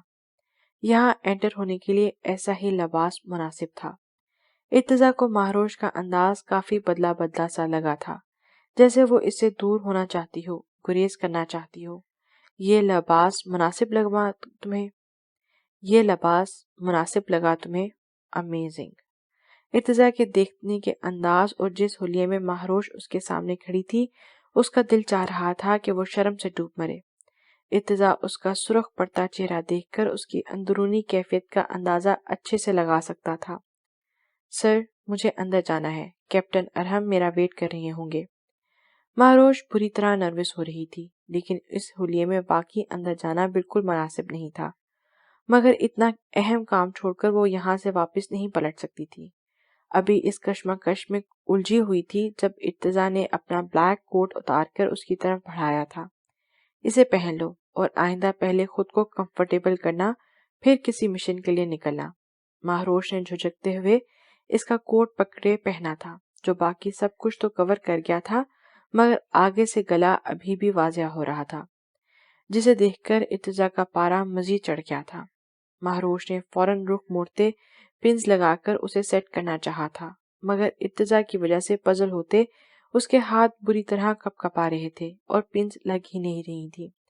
ارتضیٰ پہلے تو بہت مشکل سے ضبط کر کے کھڑے اسے زور آزمائی کرتے دیکھ رہا تھا، مگر جب بہت دیر بعد بھی وہ ویسے ہی رخ پھیرے رہی تو ارتضیٰ کے برداشت جواب دیتی محسوس ہوئی تھی، کیونکہ انہیں باہر بھی جانا تھا اور پہلے ہی بہت دیر ہو چکی تھی۔ ارتضیٰ نے اسے کندھوں سے تھام کر واپس اس کا رخ اپنی طرف کرتے دیوار کے ساتھ لگایا اور اس کے ہاتھ سے چھیننے کے انداز میں پن لیتے اس پر جھکا تھا۔ مہروش آنکھیں پھاڑے ششدر سی اسے دیکھ رہی تھی۔ اس کے دل کی دھڑکن شدت پکڑ چکی تھی۔ اس سنگ دل کی ایک نظر اسے مشکل میں ڈال دیتی تھی، اور اس وقت اس کی قربت پر مہروش کو اپنی جان نکلتی محسوس ہو رہی تھی۔ ارتضیٰ کے گرم سانسیں وہ اپنے کندھے پر محسوس کر رہی تھی، جو اس کے کندھے سے گاؤن کے پن سے سیٹ کر رہا تھا، مگر ارتضیٰ نے اپنا ہاتھ ایک بار بھی اس کے کندھے سے ٹچ نہیں ہونے دیا تھا۔ یہی بات تو مہروش کو ارتضیٰ کا مزید دیوانہ کرتی تھی، جو ایک پختہ کردار رکھتا تھا اور اپنی حدود بہترین جانتا تھا۔ مہروش کے ساتھ ارتضیٰ بھی اچھی خاصی آزمائش میں پڑ چکا تھا۔ جلدی جلدی اس کی پن لگا کر وہ پیچھے ہٹا تھا۔ وہ خود کو بہت مضبوط اعصاب کا انسان سمجھتا تھا، مگر اس لڑکی کے قریب آتے ہی دل اس کی طرف ہمکنے لگتا تھا، اس کو پانے کی خواہش کرتا تھا۔ ایک عجیب سی کشش محسوس ہوتی تھی جو اسے اس کی طرف کھینچتی تھی۔ ارتضیٰ نے محسوس کیا تھا کہ مہروش کا وجود ہولے ہولے لرز رہا ہے۔ ارتضیٰ اسے دور ہوتا فوراً کمرے سے نکل گیا۔ اس کو جاتا دیکھ کر مہروش اپنے دل پر ہاتھ رکھتی آنکھیں موند کر دیوار سے سر ٹکاتے خود کو نارمل کرنے لگی تھی۔ بے شرم بے ضمیر لوگ، کیسے مسلمان ہیں یہ؟ ماں باپ سمجھتے ہیں پال پوس کر بڑا کر دیا، اب ذمہ داری ختم، اور یہ لوگ معاشرے کا ناسور بن کر رہ جاتے ہیں۔ اللہ ہدایت دے انہیں بھی اور ان کے ماں باپ کو بھی۔ زیمل نے ارد گرد پھیلی فحاشی اور بے حیائی دیکھ کر جھرجھری سی لی تھی، جہاں لڑکے لڑکیاں نشے میں دھت جھومتے ایک دوسرے میں گم تھے۔ جازل نے نظروں کا زاویہ بدلتے زیمل کی طرف دیکھا جو سرخ چہرہ لیے غصے سے اس کے بالکل قریب کھڑی تھی۔ مہرون کلر کی ٹاپ اور کھلے پانچوں والی جینز پہنے وہ دراز قد ہونے کے باوجود بھی جازل کے کندھے تک آ رہی تھی۔ ارد گرد کے ماحول کی وجہ سے اس کے چہرے پر پھیلی سرخی دیکھ کر جازل کے لبوں پر مسکراہٹ بکھری تھی۔ ڈونٹ وری، بس تھوڑی ہی دیر ہے، ان کو انجوائے کرنے دے۔ جازل کے پرمزاح انداز پر زیمل نے اسے غصے سے گھورا جو اب کسی اور طرف دیکھنے میں مصروف تھا۔ زیمل نے اس کی نظروں کے تعاقب میں دیکھا، مگر سامنے کا منظر دیکھ کر زیمل کا دماغ گھوم گیا تھا۔ جازل سامنے کھڑی ویٹر کی سکرٹ کو گھو رہا تھا۔ جب محافظ ہی ایسے ہوں تو لٹیروں سے کیسا گلا؟ آپ کو شرم نہیں آتی کسی لڑکی کو اس طرح گھورتے ہوئے؟ وہ بیچاری یہاں کس مجبوری کی وجہ سے نوکری کر رہی ہوگی؟ زیمل اس لڑکی کی طرف دیکھتے اب کی بار جازل کا دماغ گھما گئی تھی۔ جازل نے اس کے دونوں کندھوں پر دباؤ ڈالتے اپنے نزدیک کیا تھا۔ زیمل جازل کے تیور دیکھتی جذبت سی ہو گئی تھی۔ محترمہ، کبھی تو کچھ سوچ کر بولیا کریں، ہر وقت مجھ پر الزام تراشی ہی کرتی رہتی ہیں۔ میں اس بیچاری لڑکی کی سکرٹ کو نہیں گھور رہا، بلکہ سکرٹ کی پاکٹ میں موجود ڈرگز کے پیکٹ کو گھور رہا تھا جو وہ آپ کے ہاتھ میں موجود ڈرنک کے ساتھ ساتھ باقی سب کی ڈرنکس میں بھی ملا چکی ہے۔ مجھ پر نظر رکھنے کے بجائے جس کام کے لیے یہاں پر آئی ہیں اس پر کنسنٹریٹ کریں تو زیادہ بہتر ہوگا۔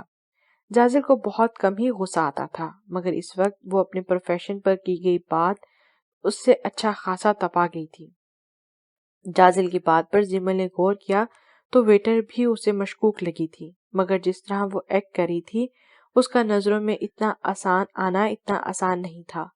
زیمل خود کو لتاڑنے کے ساتھ ساتھ جازل کی ذہانت سے بھی اچھی خاصی امپریس ہوئی تھی۔ کچھ دیر بعد جازل کو وہ لڑکی کے کلب کے اندرونے حصے کی طرف جاتی نظر آئی۔ میں اس ویٹر کی طرف جا رہا ہوں، آئی تھنک وہ یہاں اپنا کام کمپلیٹ کر کے کسی سے ملنے جا رہی ہے۔ آپ یہیں پر نظر رکھیں اور مجھ سے رابطے میں رہیے گا۔ جازل زیمل کو ہدایات دیتا نارمل انداز میں چلتا اس ویٹر کی طرف بڑھا تھا۔ جازل دبے پاؤں اس کے پیچھے چل رہا تھا۔ وہ لڑکی کوریڈور کے آخری سرے پر بنی سیڑھیوں سے اوپر کی طرف جاتی نظر آئی۔ وہ تھوڑی دیر بعد پیچھے پلٹ کر بھی دیکھ لیتی، جس سے جازل کو اپنا شک یقین میں بدلتا نظر آیا تھا۔ وہ اوپر آ کر 2 کمرے چھوڑ کر تیسرے کمرے میں داخل ہوئی۔ جازل نے دروازے کے قریب کھڑے ہوتے اندر کے حالات جاننے چاہے۔ اندر سے آتی آواز اس کے شک پر یقین کی مہر ثابت کر گئی تھی۔ جازل گن نکالتے دروازہ کھول کر اندر داخل ہوا تھا۔ اچانک کسی کے نووارد ہونے پر اس شخص کے اوپر جھکی ویٹر فوراً سیدھی ہوئی تھی۔ جازل نے ذرا بھی موقع دیے بغیر اس شخص کو ایک زوردار مکہ مارتے پیچھے پھینکا تھا۔ ویٹر نے جازل کو اپنے ساتھی کی طرف متوجہ دیکھ کر اپنی گن نکالتے اس پر وار کرنا چاہا، لیکن جازل کو بے خبر سمجھنے کی غلطی اسے بہت مہنگی پڑی تھی۔ جازل اس کی گولی چلانے سے پہلے ہی اس کے ساتھی کو دبوچے سلنسر لگی گن سے اس کے بازو پر فائر کر چکا تھا۔ Major Jazal, everything is all right? Jazal کو اپنے ایئر پیس سے زیمل کی آواز سنائی دی تھی۔ Yes, everything is under control.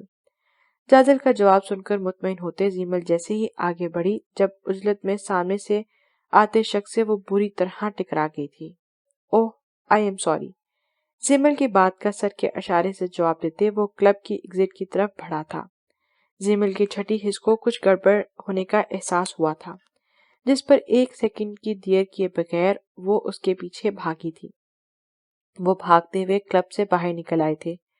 اس شخص نے جیسے ہی زیمل کو اپنے پیچھے آتے نوٹ کیا، اس نے گن نکالتے زیمل پر فائر کیا۔ اس کے ارادے سے آگاہ ہوتے زیمل نے فوراً جھک کر خود کو بچایا تھا۔ وہ بھاگنے کے ساتھ ساتھ بار بار پلٹ کر فائر بھی کر رہا تھا۔ جب کچھ آگے آنے کے بعد اس شخص کے پیچھے مڑ کر دیکھنے پر اسے زیمل کہیں نظر نہیں آئی تو وہ حیران سا وہاں رکتا چوکنا ہو کر ارد گرد کا جائزہ لینے لگا تھا۔ جب کچھ آگے آنے کے بعد اس شخص کے پیچھے مڑ کر دیکھنے پر اسے زیمل کہیں نظر نہیں آئی تو وہ حیران سا وہاں رکتا چوکنا ہو کر ارد گرد کا جائزہ لینے لگا تھا۔ جب پیچھے سے زیمل کے سر پر زوردار وار کرنے پر وہ اپنے ہوش و حواس کھوتا نیچے جا گرا تھا۔ زیمل اسے بازو سے پکڑ کر گھسیٹتے کلب کی طرف بڑھی تھی، جہاں پولیس سائرن کی آوازیں آ رہی تھیں۔ ارتضیٰ اور مہروش کلب کے اندر موجود تھے، جہاں فل والیوم میں میوزک آن تھا۔ اسٹیج پر 3 لڑکیاں بہت ہی نازیبا ڈریس پہن کر ناچتی اپنی اداؤں سے وہاں کھڑے لوگوں کو پاگل کر رہی تھیں۔ مہروش کو یقین نہیں آیا تھا کہ یہ پاکستان ہی کی کوئی جگہ تھی، جو ملک دین اسلام کے اصولوں کے مطابق آزاد زندگی گزارنے کے لیے بنایا گیا تھا۔ وہاں کچھ اسلام دشمنوں نے اپنی نفس کی تسکین کے لیے ناپاک عزائم شروع کر رکھے تھے۔ اسٹیج پر رقص کرتی ایک لڑکی اتر کر نیچے آئی اور بہت سارے مردوں کے قریب سے گزرتے ارتضیٰ کے قریب بھی آئی تھی۔ اس نے جیسے ہی ارتضیٰ کے سینے پر ہاتھ پھیلایا، مہروش کا دل چاہا تھا ہاتھ اٹھا کر اس بے حیا لڑکی کا گلا دبا دے، مگر ارتضیٰ کی طرح وہ بھی اپنے جذبات پر قابو پاتے خاموش کھڑی رہی تھی۔ مہروش نے اپنے ایک ہاتھ کو دوسرے سے پکڑ کر بہت مشکل سے کچھ بھی کرنے سے خود کو باز رکھا تھا، لیکن اگلے ہی لمحے ارتضیٰ کی طرف دیکھتے اسے مزید آگ لگی، کیونکہ وہ اس لڑکی کی طرف اسمائل پاس کر رہا تھا۔ اس بات کا ہی تو انتظار تھا۔ اس لڑکی کو وہ فوراً ارتضیٰ کو آنکھوں سے کوئی اشارہ کرتی سائڈ پر بنے رومز کی طرف بڑھ گئی تھی۔ ارتضیٰ بنا مہروش کی طرف دیکھتا اس لڑکی کے پیچھے بڑھا تھا۔ مہروش کو ارتضیٰ کے مشن کے بارے میں کہی بات اب سمجھ آئی تھی کہ یہ مشن پہلے والے مشن سے بہت مختلف تھا، آزمائشوں سے بھرا ہوا، اور پہلی آزمائش تو مہروش کے سامنے تھی۔ ارتضیٰ کو اس لڑکی کے پیچھے گئے 5 منٹ گزر چکے تھے۔ مہروش کی سانسیں اسے کسی لڑکی کے ساتھ روم میں اکیلے ہونے کا سوچ کر اٹکی ہوئی تھیں۔ اپنے بارے میں جان کر اس نے یہی سوچا تھا کہ ارتضیٰ کے بارے میں اپنے جذبات اپنے آپ سے بھی چھپا کے رکھے گی اور زندگی میں کبھی بھی اس کو حاصل کرنے کا خیال دل میں نہیں لائے گی، مگر اس وقت پوری زندگی تو کیا 5 منٹ بھی اسے عذاب لگ رہے تھے۔ مہروش کی جان ایسے ہی سولی پر اٹکے پورے 30 منٹ گزر چکے تھے جب اسے ارتضیٰ کے ساتھ وہ لڑکی روم سے باہر آتی دکھائی دی۔ دونوں کے چہروں پر موجود مسکراہٹ دیکھ کر مہروش کا دل خاک ہوا تھا۔ ارتضیٰ نے اس کے پاس پہنچ کر باہر آنے کا اشارہ کیا اور بنا کچھ کہے آگے نکل گیا تھا۔ مہروش حیران سی اس کے پیچھے چل پڑی تھی۔ اس کی سمجھ میں کچھ نہیں آ رہا تھا کہ آخر یہ ہوا کیا ہے۔ پہلے ارحم کی جگہ ارتضیٰ کا یہاں آنا، پھر ارتضیٰ کا اس لڑکی کے ساتھ اتنی دیر کمرے میں بند رہنا، اور اب بغیر ریڈ کروائے خاموشی سے نکل جانا۔ مگر پوچھتی بھی تو کس سے؟ اس کھڑوس نے بھلا کہاں اسے کچھ بتانا تھا۔ رحاب پچھلے 1 ہفتے سے تقریباً روز ہی ارحم کو کال کر رہی تھی۔ کرن لوگوں سے اچھی خاصی ٹریننگ لینے کے بعد اسے اب کچھ حد تک ارحم کو پٹانے کا آئیڈیا ہو چکا تھا، جس میں اسے تھوڑی کامیابی نظر بھی آنے لگی تھی، کیونکہ ارحم اس کی ہر بات کا اچھے سے رسپانس دیتا اور دونوں کے درمیان کافی بے تکلفی بھی ہو چکی تھی۔ مگر ساتھ ہی رحاب کے لیے پریشانی کی بات یہ بھی تھی کہ ارحم کچھ زیادہ ہی فری ہو رہا تھا، اور اس کی کوئی بات تو رحاب کو اچھا خاصا غصہ دلا دیتی تھی۔ اس وقت بھی وہ اسی سے بات کرنے میں مصروف تھی۔ آپ نے کبھی اپنی کسی گرل فرینڈ کا ذکر نہیں کیا۔ کتنی گرل فرینڈز ہیں آپ کی؟ میں جانتی ہوں آپ جیسے بندے کی بہت ساری گرل فرینڈز ہوں گی۔ رحاب کی بات کو ارحم نے کافی انجوائے کیا تھا۔ اسے پہلی ملاقات میں ہی یہ کیوٹ سی لڑکی باقی لڑکیوں سے کافی مختلف لگی تھی، اور پھر ہر ملاقات میں اس نے رحاب کا الگ انداز دیکھا۔ اس کا ہر انداز ہی ارحم کو بہت انوکھا اور پیارا لگا تھا۔ کالج لائف تک اس کا سوشل سرکل بہت وسیع تھا، جس میں لڑکوں کے ساتھ لڑکیاں بھی شامل تھیں، لیکن پھر بعد میں اپنی ٹف روٹین کی وجہ سے وہ ان سب سے دور ہو چکا تھا۔ لیکن اب رحاب سے بات کرنا اسے اچھا لگ رہا تھا، اس کی معصومانہ باتیں وہ بہت انجوائے کرتا تھا۔ نہیں، میری کوئی گرل فرینڈ نہیں ہے، میں نے آپ کو بتایا نا میں کتنا شریف انسان ہوں، مگر اب نیت خراب ہوتی محسوس ہو رہی ہے، ارادہ بن رہا ہے، کیونکہ ایک لڑکی نے دل کو بہت ڈسٹرب کر رکھا ہے۔ ارحم کی بات کا انداز پر رحاب کا دل زور سے دھڑکا تھا۔ اچھا، کون ہے وہ لڑکی؟ رحاب نے کبھی خواب میں بھی نہیں سوچا تھا کہ ایسی چیپ باتیں بھی کبھی کسی سے کرنا پڑیں گی، مگر اس کی لائف پہلے کب اس کی سوچ کے مطابق چل رہی تھی جو اب ایسا ہوتا۔ جس سے میں اس وقت بات کر رہا ہوں، ارحم نے ہونٹ پیٹ کر بہت مشکل سے اپنا کہکا روکا تھا، کیونکہ آنکھوں کے پردے پر رحاب کا پھولا ہوا چہرہ لہرایا تھا۔ جی آپ کا کیا مطلب؟ میں سمجھی نہیں۔ رحاب دل ہی دل میں اسے فلرٹی، چھچورے اور نہ جانے کن کن القابات سے نوازتی بظاہر شرمانے کی ایکٹنگ کرتے بولی تھی۔ کوئی بات نہیں، جلد ہی آپ کو سمجھ بھی آ جائے گی۔ ارحم کی معنی خیز بات رحاب کے سر سے ہی گزری تھی۔ ویسے آپ بہت کیوٹ اور بیوٹیفل ہو۔ ارحم کو اسے تنگ کرنے میں بہت مزہ آ رہا تھا۔ ایسے ہوتے ہیں شریف لوگ، کتنا بے شرم انسان ہے یہ، میرے ذرا فری ہونے پر لائنوں پر لائنیں ماری جا رہا ہے۔ یہ بلیک میلرز نے بھی مجھے کس بندے کے پیچھے لگایا ہے؟ اس چھچورے سے شادی کروں گی میں؟ کبھی نہیں اعلیٰ، پلیز میری مدد کریں، کیا کروں میں؟ آگے کنواں پیچھے کھائی ہے۔ رحاب کا دل چاہا تھا کہ فون سے نکل کر اس کا منہ توڑ دے۔ کیا ہوا؟ آپ کو میری بات بری لگی ہے؟ ارحم نے اس کی خاموشی نوٹ کرتے پوچھا تھا۔ نہیں، ایسی کوئی بات نہیں، وہ مجھے اپنی ایک بہت امپورٹنٹ اسائنمنٹ تیار کرنی ہے، تو میں آپ سے بعد میں بات کرتی ہوں۔ رحاب نے اسے خدا حافظ کر کے فون رکھا تھا۔ یہ بلیک میلرز میری اس سے شادی کروا کے اسے نہیں بلکہ لگتا ہے مجھ سے کوئی بدلہ لینا چاہتے ہیں۔ رحاب موبائل بیڈ پر پھینکتی کمرے سے ہی نکل گئی تھی۔ زیمل تھوڑی دیر پہلے ہی آفس میں داخل ہوئی جب اس کی نظر سامنے سے آتے میجر جازل پر پڑی۔ مجھے آپ سے کچھ بات کرنی ہے۔ زیمل ہاتھ کی انگلیاں مروڑتے طرز بز کا شکار ہوئی تھی۔ میجر جازل کو ہر ملاقات میں سوچے سمجھے بغیر وہ کچھ بھی بول دیتی تھی، مگر انہی باتوں پر شرمندہ ہو کر معافی مانگنا دنیا کا اسے سب سے مشکل کام لگ رہا تھا۔ وہ منہ پھٹ ضرور تھی، مگر کسی کو اپنی باتوں سے ہٹ کرنا اس کا مقصد بالکل نہیں تھا۔ اسے محسوس ہوا کہ کل میجر جازل کو وہ کچھ زیادہ ہی بول گئی تھی۔ کیا ہو گیا بھائی؟ آج کیپٹن زیمل کو بات کرنے سے پہلے اجازت کی ضرورت پڑ گئی؟ میجر جازل نے ہاتھ سینے پر باندھتے طنز کیا تھا۔ دیکھیے، میں اپنے کل والی بات پر شرمندہ ہوں اور اسی وجہ سے معذرت کرنا چاہتی ہوں، اس لیے آپ کو بھی چاہیے کہ شرافت سے میری بات سن لیں۔ اس کے انداز پر زیمل بہت مشکل سے ضبط کرتی چبا چبا کر بولی تھی۔ صرف کل والی بات پر؟ اور جو پہلی دو ملاقاتوں میں آپ نے مجھ پر الزام لگائے وہ؟ جازل زیمل کی بات پر آئی برو چڑھاتے قدم اٹھاتے آگے بڑھا تھا۔ وہ تو بالکل ٹھیک کہا تھا میں نے آپ کو، آپ کی حرکتیں ہی ٹھرکیوں والی تھیں۔ اس کی بات پر زیمل کی زبان ایک بار پھر پسلی تھی، مگر اپنی الفاظ کی سنگینی محسوس کرتے اس نے جازل کی طرف دیکھا جو غصے سے اس کی طرف بڑھا تھا۔ زیمل اس کی تیور دیکھ کر جلدی سے پیچھے ہٹی، مگر دیوار ہونے کی وجہ سے وہ صرف چند قدم ہی پیچھے ہو پائی تھی۔ آپ ہوش میں تو ہیں کیپٹن زیمل؟ میں نے آپ پر کب ٹھڑک جھاڑا ہے؟ آپ اس لفظ کا مطلب بھی جانتی ہیں؟ جازل دیوار پر اس کے گرد ہاتھ گھماتے اس پر جھکا تھا۔ دیکھیں پلیز، میرا وہ مطلب نہیں تھا۔ زیمل بری طرح پھنس چکی تھی، معافی مانگنے کے بجائے وہ معاملہ مزید بگاڑ چکی تھی، جبکہ جازل اس کی گھبراہٹ پر دل ہی دل میں محسوس ہو رہا تھا۔ اب تو آپ کو بتانا ہی پڑے گا کہ ٹھڑک پن ہوتا کیا ہے، تاکہ آئندہ آپ کو بولنے سے پہلے آئیڈیا تو ہو۔ جازل کی نظریں زیمل پر سرخ ہوتے چہرے پر تھیں، دونوں اس وقت فل یونیفارم میں موجود تھے۔ جازل نے زیمل کی آنکھ پر آئے بالوں کی لٹ کو اپنی انگلی پر لپیٹا تھا۔ مسٹر جازل، آپ حد سے بڑھ رہے ہیں۔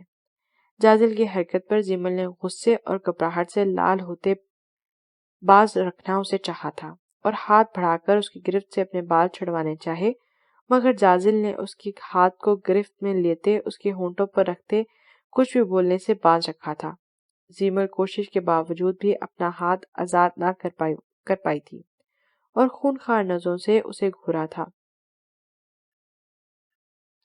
بابا، مجھے آپ سے ہر حال میں ملنا ہے، بہت ضروری بات کرنی ہے آپ سے، آپ کتنے دنوں سے مسلسل مجھے ٹال رہے ہیں۔ مہروش اپنے دھیان میں فون پر بات کرتی کوریڈور میں داخل ہوئی تھی۔ اس کا رخ جنرل یوسف کے آفس کی طرف تھا۔ وہ جانتی تھی آسیہ بیگم نے اسے جھوٹ نہیں بولا ہوگا، مگر پھر بھی اپنے دل کی تسلی کے لیے وہ ایک بار ذوالفقار صاحب سے ضرور پوچھنا چاہتی تھی، ساری سچائی جاننا چاہتی تھی۔ اس کے دل کو کہیں نہ کہیں امید تھی کہ اس کے بابا جیسے بھی تھے مگر کسی عورت کے ساتھ اتنا برا نہیں کر سکتے تھے، اور اگر یہ سب سچ تھا تو وہ ان سے پوچھنا چاہتی تھی اس کی سگی ماں کون ہے، کہاں ہے، اور جب سے اسے اس ادھورے سچ کا پتہ چلا تھا وہ ایسے ہی سچائی جاننے کے لیے بے چین تھی۔ مہروش ذوالفقار صاحب سے گھر آنے کا وعدہ لیتے جیسے ہی پلٹی، کچھ فاصلے پر ارتضیٰ کھڑا اسے نفرت بھری نظروں سے گھور رہا تھا۔ شاید وہ اس کی باتیں سن چکا تھا اور اس کا اپنے باپ سے اتنی محبت سے بات کرنا ارتضیٰ کو دہکتے کوئلوں پر دھکیل گیا تھا۔ دونوں لبوں کو مضبوطی سے ایک دوسرے میں پیوست کیے اس کی کن پٹی کی رگ واضح ہو رہی تھی۔ مہروش نے ناسمجھی سے اس کی طرف دیکھا تھا، جس پر ارتضیٰ نخوفت سے سر جھٹکتا آگے بڑھ گیا تھا، مگر چند قدم چل کر اسے وہیں رکنا پڑا۔ اس کے رکنے پر مہروش نے بھی سامنے دیکھا، مگر وہاں نظر آتے سین پر مہروش بھی ساکت ہو گئی تھی۔ جازل اور زیمل ایک دوسرے کے بے حد قریب کھڑے ہوئے تھے۔ مہروش نے ارتضیٰ کے ساتھ کھڑے ہونے کی وجہ سے دل ہی دل میں زیمل کو کوستے شرمندگی سے سر جھکا لیا تھا۔ جب ارتضیٰ کے کھنکھانے پر وہ دونوں ان کی طرف متوجہ ہوئے اور ہڑبڑا کر سیدھے ہوئے تھے، کیونکہ وہ ارتضیٰ کے آفس کے آگے ہی کھڑے تھے، جس پر بے دہانی میں دونوں ہی نے خیال نہیں کیا تھا۔ زیمل پہلے ہی بری طرح شرمندہ تھی، اوپر سے مہروش کی آنکھیں پھاڑ کر گھورنے پر مزید شرمندہ ہوتی جلدی سے وہاں نکل گئی تھی۔ اس کے ساتھ مہروش نے بھی منظر سے ہٹنا مناسب سمجھا تھا، جبکہ ارتضیٰ نے نفی میں سر ہلا کر جازل کو شرمندہ کرنے کی ناکام کوشش کی تھی، جس پر اس نے مسکراتے ہوئے کندھے اچکائے تھے۔ یہ کیا چل رہا تھا باہر؟ مہروش زیمل کے پیچھے اسٹاف روم میں داخل ہوئی تھی۔ ماہی، تم بھی مجھ پر شک کر رہی ہو؟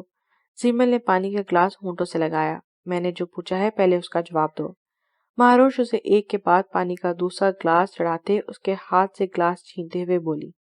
ارحم ان دونوں کو دیکھ کر مسکراتے واپس موبائل میں مصروف ہو چکا تھا۔ ماہی، کیا ہو گیا ہے یار؟ شکی بیویوں کی طرح کیوں بیہیو کر رہی ہو؟ اور باہر ایسا کچھ نہیں ہو رہا تھا جو تم سمجھ رہی ہو۔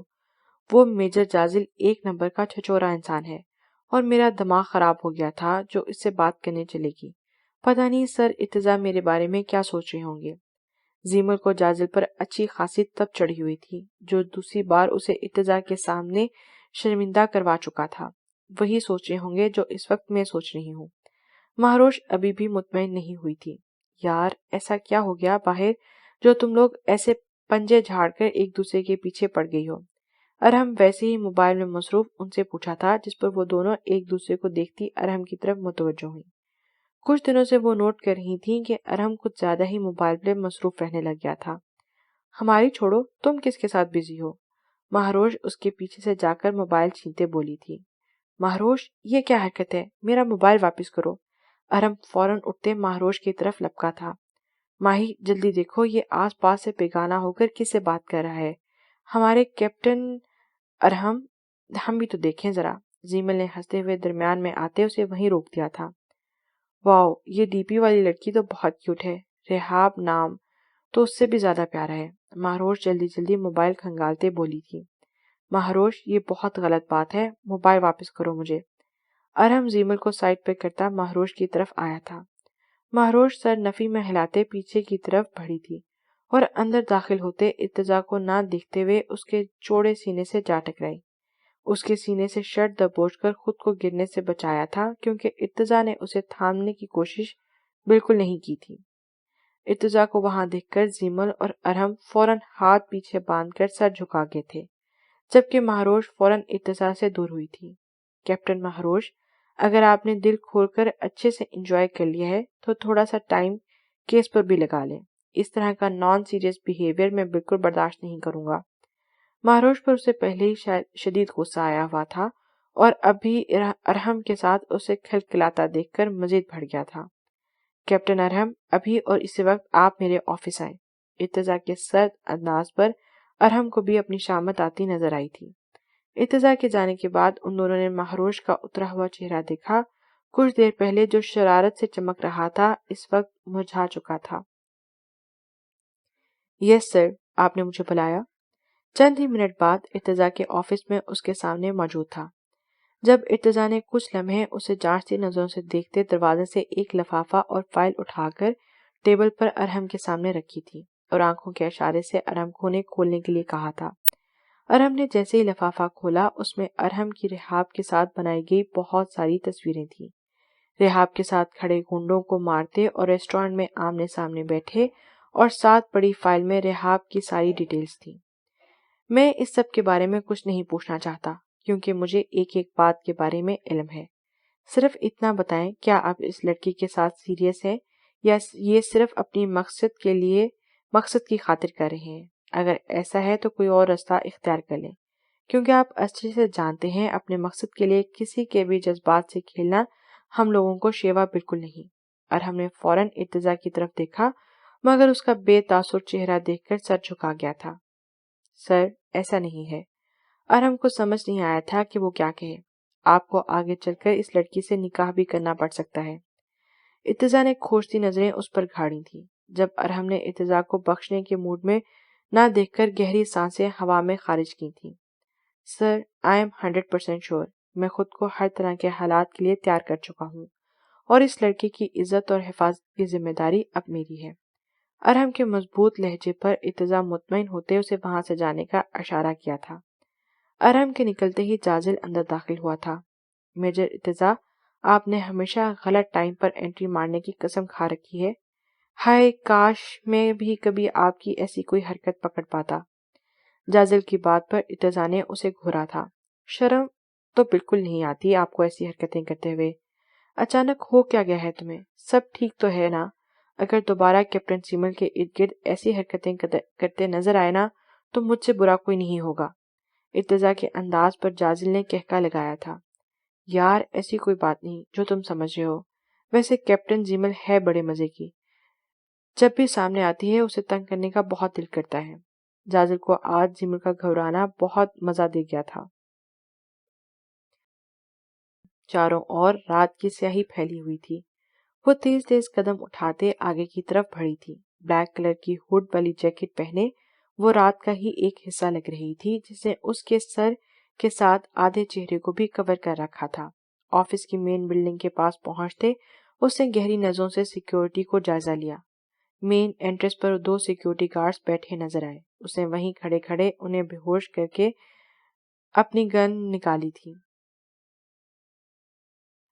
ڈوپ گن کا رخ گارڈز کی طرف کرتے پہلے ایک اور پھر دوسرے کی گردن پر ڈاٹ فائر کیا، جس کی وجہ سے ان دونوں کی گردنیں وہیں لڑک گئی تھیں۔ آگے بڑھنے سے پہلے وہ انٹرنس کی طرف رخ کر کے لگائے گئے سی سی ٹی وی کیمرے کی طرف دیکھتے ہوئے وہاں مڑی جہاں ایک بلب لگا ہوا تھا۔ اس نے پہلے بلب کو ہولڈر سے نکالا اور پھر ہولڈر کی جگہ پر سکہ رکھ کر واپس بلب لگا دیا۔ اس کے ایسا کرتے ہی فیوز اڑنے کی ایک زوردار آواز گونجی اور ساتھ ہی لائٹ بند ہو گئی۔ وہ جانتی تھی جنریٹر سٹارٹ ہونے اور کیمرے کو دوبارہ آن ہونے میں 5 منٹ لگ سکتے تھے، اس لیے جلدی سے انٹرنس کی طرف بڑھتے اس نے پہلے گارڈز کی گردنوں سے پنز نکالی اور پھر انہیں اسی طرح بٹھایا جیسے دیکھنے والوں کو لگے کہ وہ بیٹھے بیٹھے سو گئے ہیں۔ جلدی سے ڈپلیکیٹ کیز سے دروازہ کھولتے وہ اندر داخل ہوئی۔ اسے یہ سب کرتے 2 منٹ گزر چکے تھے۔ جلدی جلدی لاکر روم کی طرف داخل ہوتے اس کا بھی لاک اوپن کرتے وہ اندر داخل ہوئی اور ٹارچ آن کرتے اپنے مطلوبہ لاکر کی جانب بڑھی۔ اسے اس بات کی تسلی تھی کہ لاکر روم میں کوئی کیمرہ نہیں تھا۔ لاکر میں موجود فائل دیکھ کر اس کی آنکھوں میں ایک عجیب سی چمک ابھری تھی۔ فائل نکالتے وہ ابھی اسے کھولنے ہی لگی تھی جب اپنے پیچھے کسی کی آہٹ محسوس کرتے وہ پلٹی تھی، مگر سامنے کھڑے شخص کو دیکھ کر گھبراہٹ اور پکڑے جانے کے خوف سے فائل اس کے ہاتھ سے چھوٹتی زمین پر جا گری تھی۔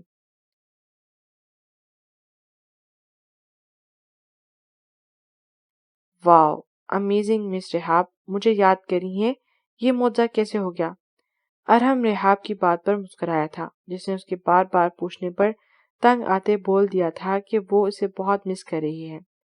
آپ میرا مذاق اڑا رہے ہیں، اب کیا میں آپ کو مس بھی نہیں کر سکتی؟ اس کے پرمزاح لہجے پر رحاب نے منہ پھیلایا۔ نہیں، ایسی کوئی بات نہیں، میری بھلا اتنی مجال کہاں، ویسے تو مس تو میں بھی آپ کو بہت کر رہا ہوں، ایک ملاقات نہ ہو جائے، آپ سے ایک بہت ضروری بات بھی کرنی ہے۔ ارحم کی بات پر رحاب گھبرا کر سیدھی ہوئی تھی۔ نہیں، ابھی کیسے مل سکتے ہیں، میرے ہاسٹل کا گیٹ بند ہو چکا ہے، اب مجھے باہر جانے کی پرمیشن نہیں۔ رحاب کو آج زندگی میں پہلی بار ہاسٹل کے رولز بہت اچھے لگے تھے۔ آپ باہر نہیں آ سکتی، مگر میں تو اندر آ سکتا ہوں نا، میرا دل کر رہا ہے آپ سے ملنے کو۔ ارحم اسے مزید تنگ کرتے بولا، آپ کیسے آ سکتے ہیں، میرا مطلب اس ٹائم ہاسٹل میں کسی کو انٹر ہونے کی اجازت نہیں۔ رحاب نے اسے بتانے سے زیادہ خود کو تسلی دی تھی۔ اس کی آپ فکر مت کریں، بس فوراً گراؤنڈ میں لیفٹ سائڈ پر بنے جھولے کے پاس پہنچ جائیں، میں تھوڑی دیر تک آپ کو وہیں ملتا ہوں، اوکے بائے۔ ارحم کی بات سنے بغیر عزلت میں فون رکھ چکا تھا، جبکہ رحاب کا منہ حیرت سے کھلا رہ گیا تھا۔ واقعی یہ فوجی لوگ الٹی کھوپڑی کے ہوتے ہیں۔ مذاق میں کی گئی بات کو سیریسلی لے گیا، پر لگتا ہے اب تک ہاسٹل کی دیواروں کو ٹھیک سے جائزہ نہیں لیا تھا، اب ہاتھ پاؤں توڑوائے گا تب ہی مزہ آئے گا۔ رحاب بڑبڑاتے ہوئے باہر کی طرف بڑھی تھی۔ رحاب کو انتظار کرتے 15 منٹ گزر چکے تھے، مگر ابھی تک ارحم کا کوئی اتا پتہ نہیں تھا۔ رحاب ریلیکس ہی ہو کر جھولے پر جا بیٹھی۔ وہ جانتی تھی ارحم ہاسٹل کی اتنی ٹائٹ سیکیورٹی میں اندر قدم نہیں رکھ سکتا، مگر شاید وہ بھی ابھی اچھے سے ارحم کو نہیں جانتی تھی، جو اتنے مشکل مشن کر چکا تھا۔ ہاسٹل کی یہ دیوار پار کرنا اس کے لیے ایک عام سی بات تھی۔ ارحم نے جیسے ہی اندر جمپ کیا، اس کی نظر سیدھی کچھ فاصلے پر موجود جھولے پر بیٹھی رحاب پر پڑی، جو چاند کو گھورتے نہ جانے کون سے شکوے کرنے میں مصروف تھی۔ گراؤنڈ کا یہ حصہ قدرے تاریک تھا۔ ڈھیلے ڈھالے بلیک ٹراؤزر اور ریڈ ٹی شرٹ پہنے، بلیک کلر کی شال کو کندھوں کے گرد لپیٹے، بالوں کو جوڑوں کی شکل میں اونچا کر کے کیچے میں مقید کر رکھا تھا۔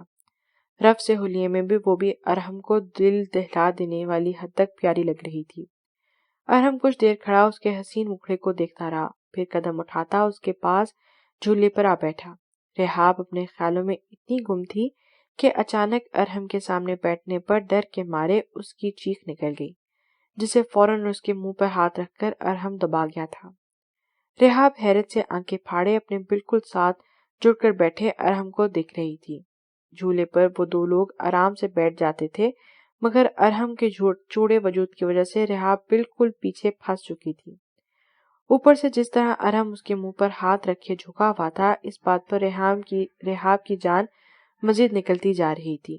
رحاب کی موٹی موٹی آنکھوں میں خوف سے مزید بڑی ہو کر ارحم کو بہکنے پر مجبور کر رہی تھی، مگر اپنے جذبات پر قابو پاتے وہ اس کی ہونٹوں سے ہاتھ اٹھاتے سیدھا ہوا تھا۔ دیکھ لیں، آپ یاد کر رہی تھیں اور میں آپ سے ملنے پہنچ گیا۔ ارحم خود کو نارمل کرتا رحاب کی طرف دیکھتا بشاشت سے بولا، جو اس کے اتنے قریب ہونے کی وجہ سے لال ٹماٹر ہو چکی تھی۔ اس کی بات کا بامشکل مسکرا کر جواب دیتے رحاب نے وہاں سے اٹھنا چاہا، مگر ارحم نے اس کا بازو پکڑ کر دوبارہ واپس بٹھا دیا تھا۔ مجھ سے شادی کریں گی؟ ارحم نظریں اس کے چاندنی چلکاتے چہرے پر گاڑتے بولا تھا، جبکہ رحاب نے اچانک ملنے والے اس نئے جھٹکے پر حیرت سے منہ کھولے اسے دیکھا تھا۔ اس کی اس انوکھی ادا پر ارحم کے لبوں پر بھی مسکراہٹ کھل گئی تھی۔ وہ اس طرح منہ کھولے اسے بہت کیوٹ لگی تھی۔ ارحم نے رحاب کی ٹھوری سے پکڑ کر اس کا منہ بند کیا تھا، جس پر رحاب نے فوراً ہوش کی دنیا میں لوٹی تھی۔ کیا ہوا، آپ کو میری بات پسند نہیں آئی؟ ارحم اس کی خاموش پرسوالیہ انداز میں اسے دیکھا تھا۔ نہیں، ایسی بات نہیں، مگر شادی اس طرح کیسے؟ ابھی نہ تو آپ میرے گھر والوں کے بارے میں کچھ جانتے ہیں اور نہ ہی میں۔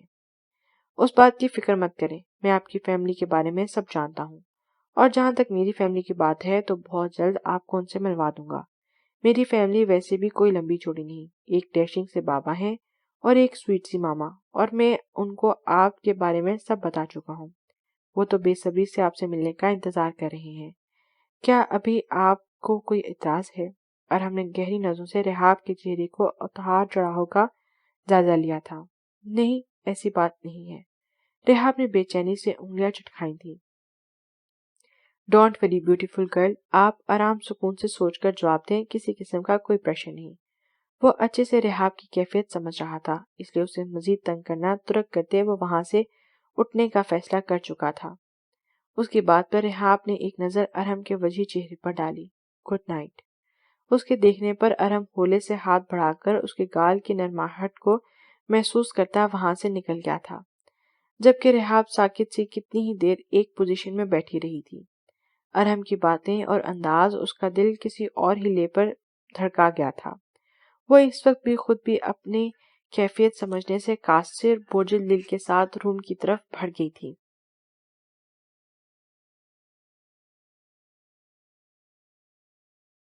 کیپٹن مہروش، کیا ہو رہا ہے یہاں؟ جنرل یوسف کے بولنے کے ساتھ لائٹ بھی آن ہو چکی تھی۔ انہوں نے حیرت پر سخت تاثرات سجائے اسے گھورتے آگے بڑھ کے فائل اٹھا لی اور کھول کر مہروش کے سامنے کیا تھا۔ اس میں چند غیر ضروری کاغذات کے علاوہ کچھ بھی نہیں تھا۔ جنرل یوسف کو پہلے ہی آئیڈیا ہو چکا تھا کہ مہروش یہاں تک پہنچنے والی ہے، اس لیے انہوں نے ساری انفارمیشن اس لاکر سے نکال لی تھی۔ I am really sorry uncle, میں جانتی ہوں یہ بہت ہی غلط حرکت کی ہے میں نے، لیکن میں جاننا چاہتی ہوں ایسا کیا ہے میرے پاس میں جس کو بھی میں اس کے بارے میں پتا چلتا ہے وہ مجھ سے نفرت کرنے لگ جاتا ہے۔ پلیز انکل، آپ سب جانتے ہیں نا، دادو نے آپ کو سب کچھ بتایا ہوگا۔ آپ میری مشکل دور کر دیں ورنہ میں اس بارے میں سوچ سوچ کر پاگل ہو جاؤں گی۔ مہروش روتے ہوئے ان کے قدموں میں جا کر بیٹھ چکی تھی۔ مہروش کو اذیت میں دیکھ کر ان کا دل بھی دکھا تھا اور نم آنکھیں لیے اسے کندھے سے پکڑ کر اپنے سامنے کھڑا کیا تھا۔ بیٹا، کیا آپ اتنی ہمت رکھتی ہیں کہ سچائی سن پائیں گی؟ جنرل یوسف کی بات پر مہروش نے بھیگی بھیگی آنکھیں اٹھائیں اور زور و شور سے اسبات میں سر ہلایا۔ وہ کتنے ٹائم سے یہاں تک پہنچنے کی کوشش کر رہی تھی اور آج اتنے قریب پہنچ کر وہ کسی صورت پیچھے نہیں ہٹنا چاہتی تھی۔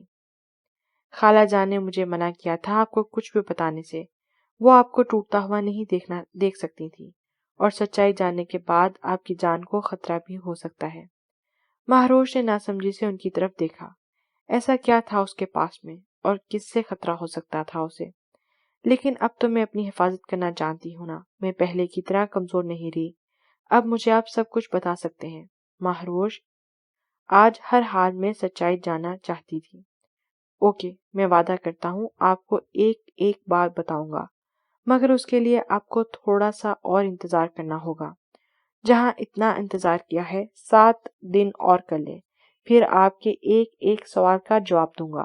اور ایک بات اور، اپنی ماں کی کہی گئی کسی بات کا ذکر اپنے باپ سے نہ کرنا۔ جنرل یوسف بات کر کے اسے اپنے پیچھے آنے کا اشارہ کرتے وہاں سے نکل آئے تھے۔ جب مہروش بوجھل سانس ہوا میں خارج کرتی ان کے پیچھے وہاں سے نکل آئی تھی۔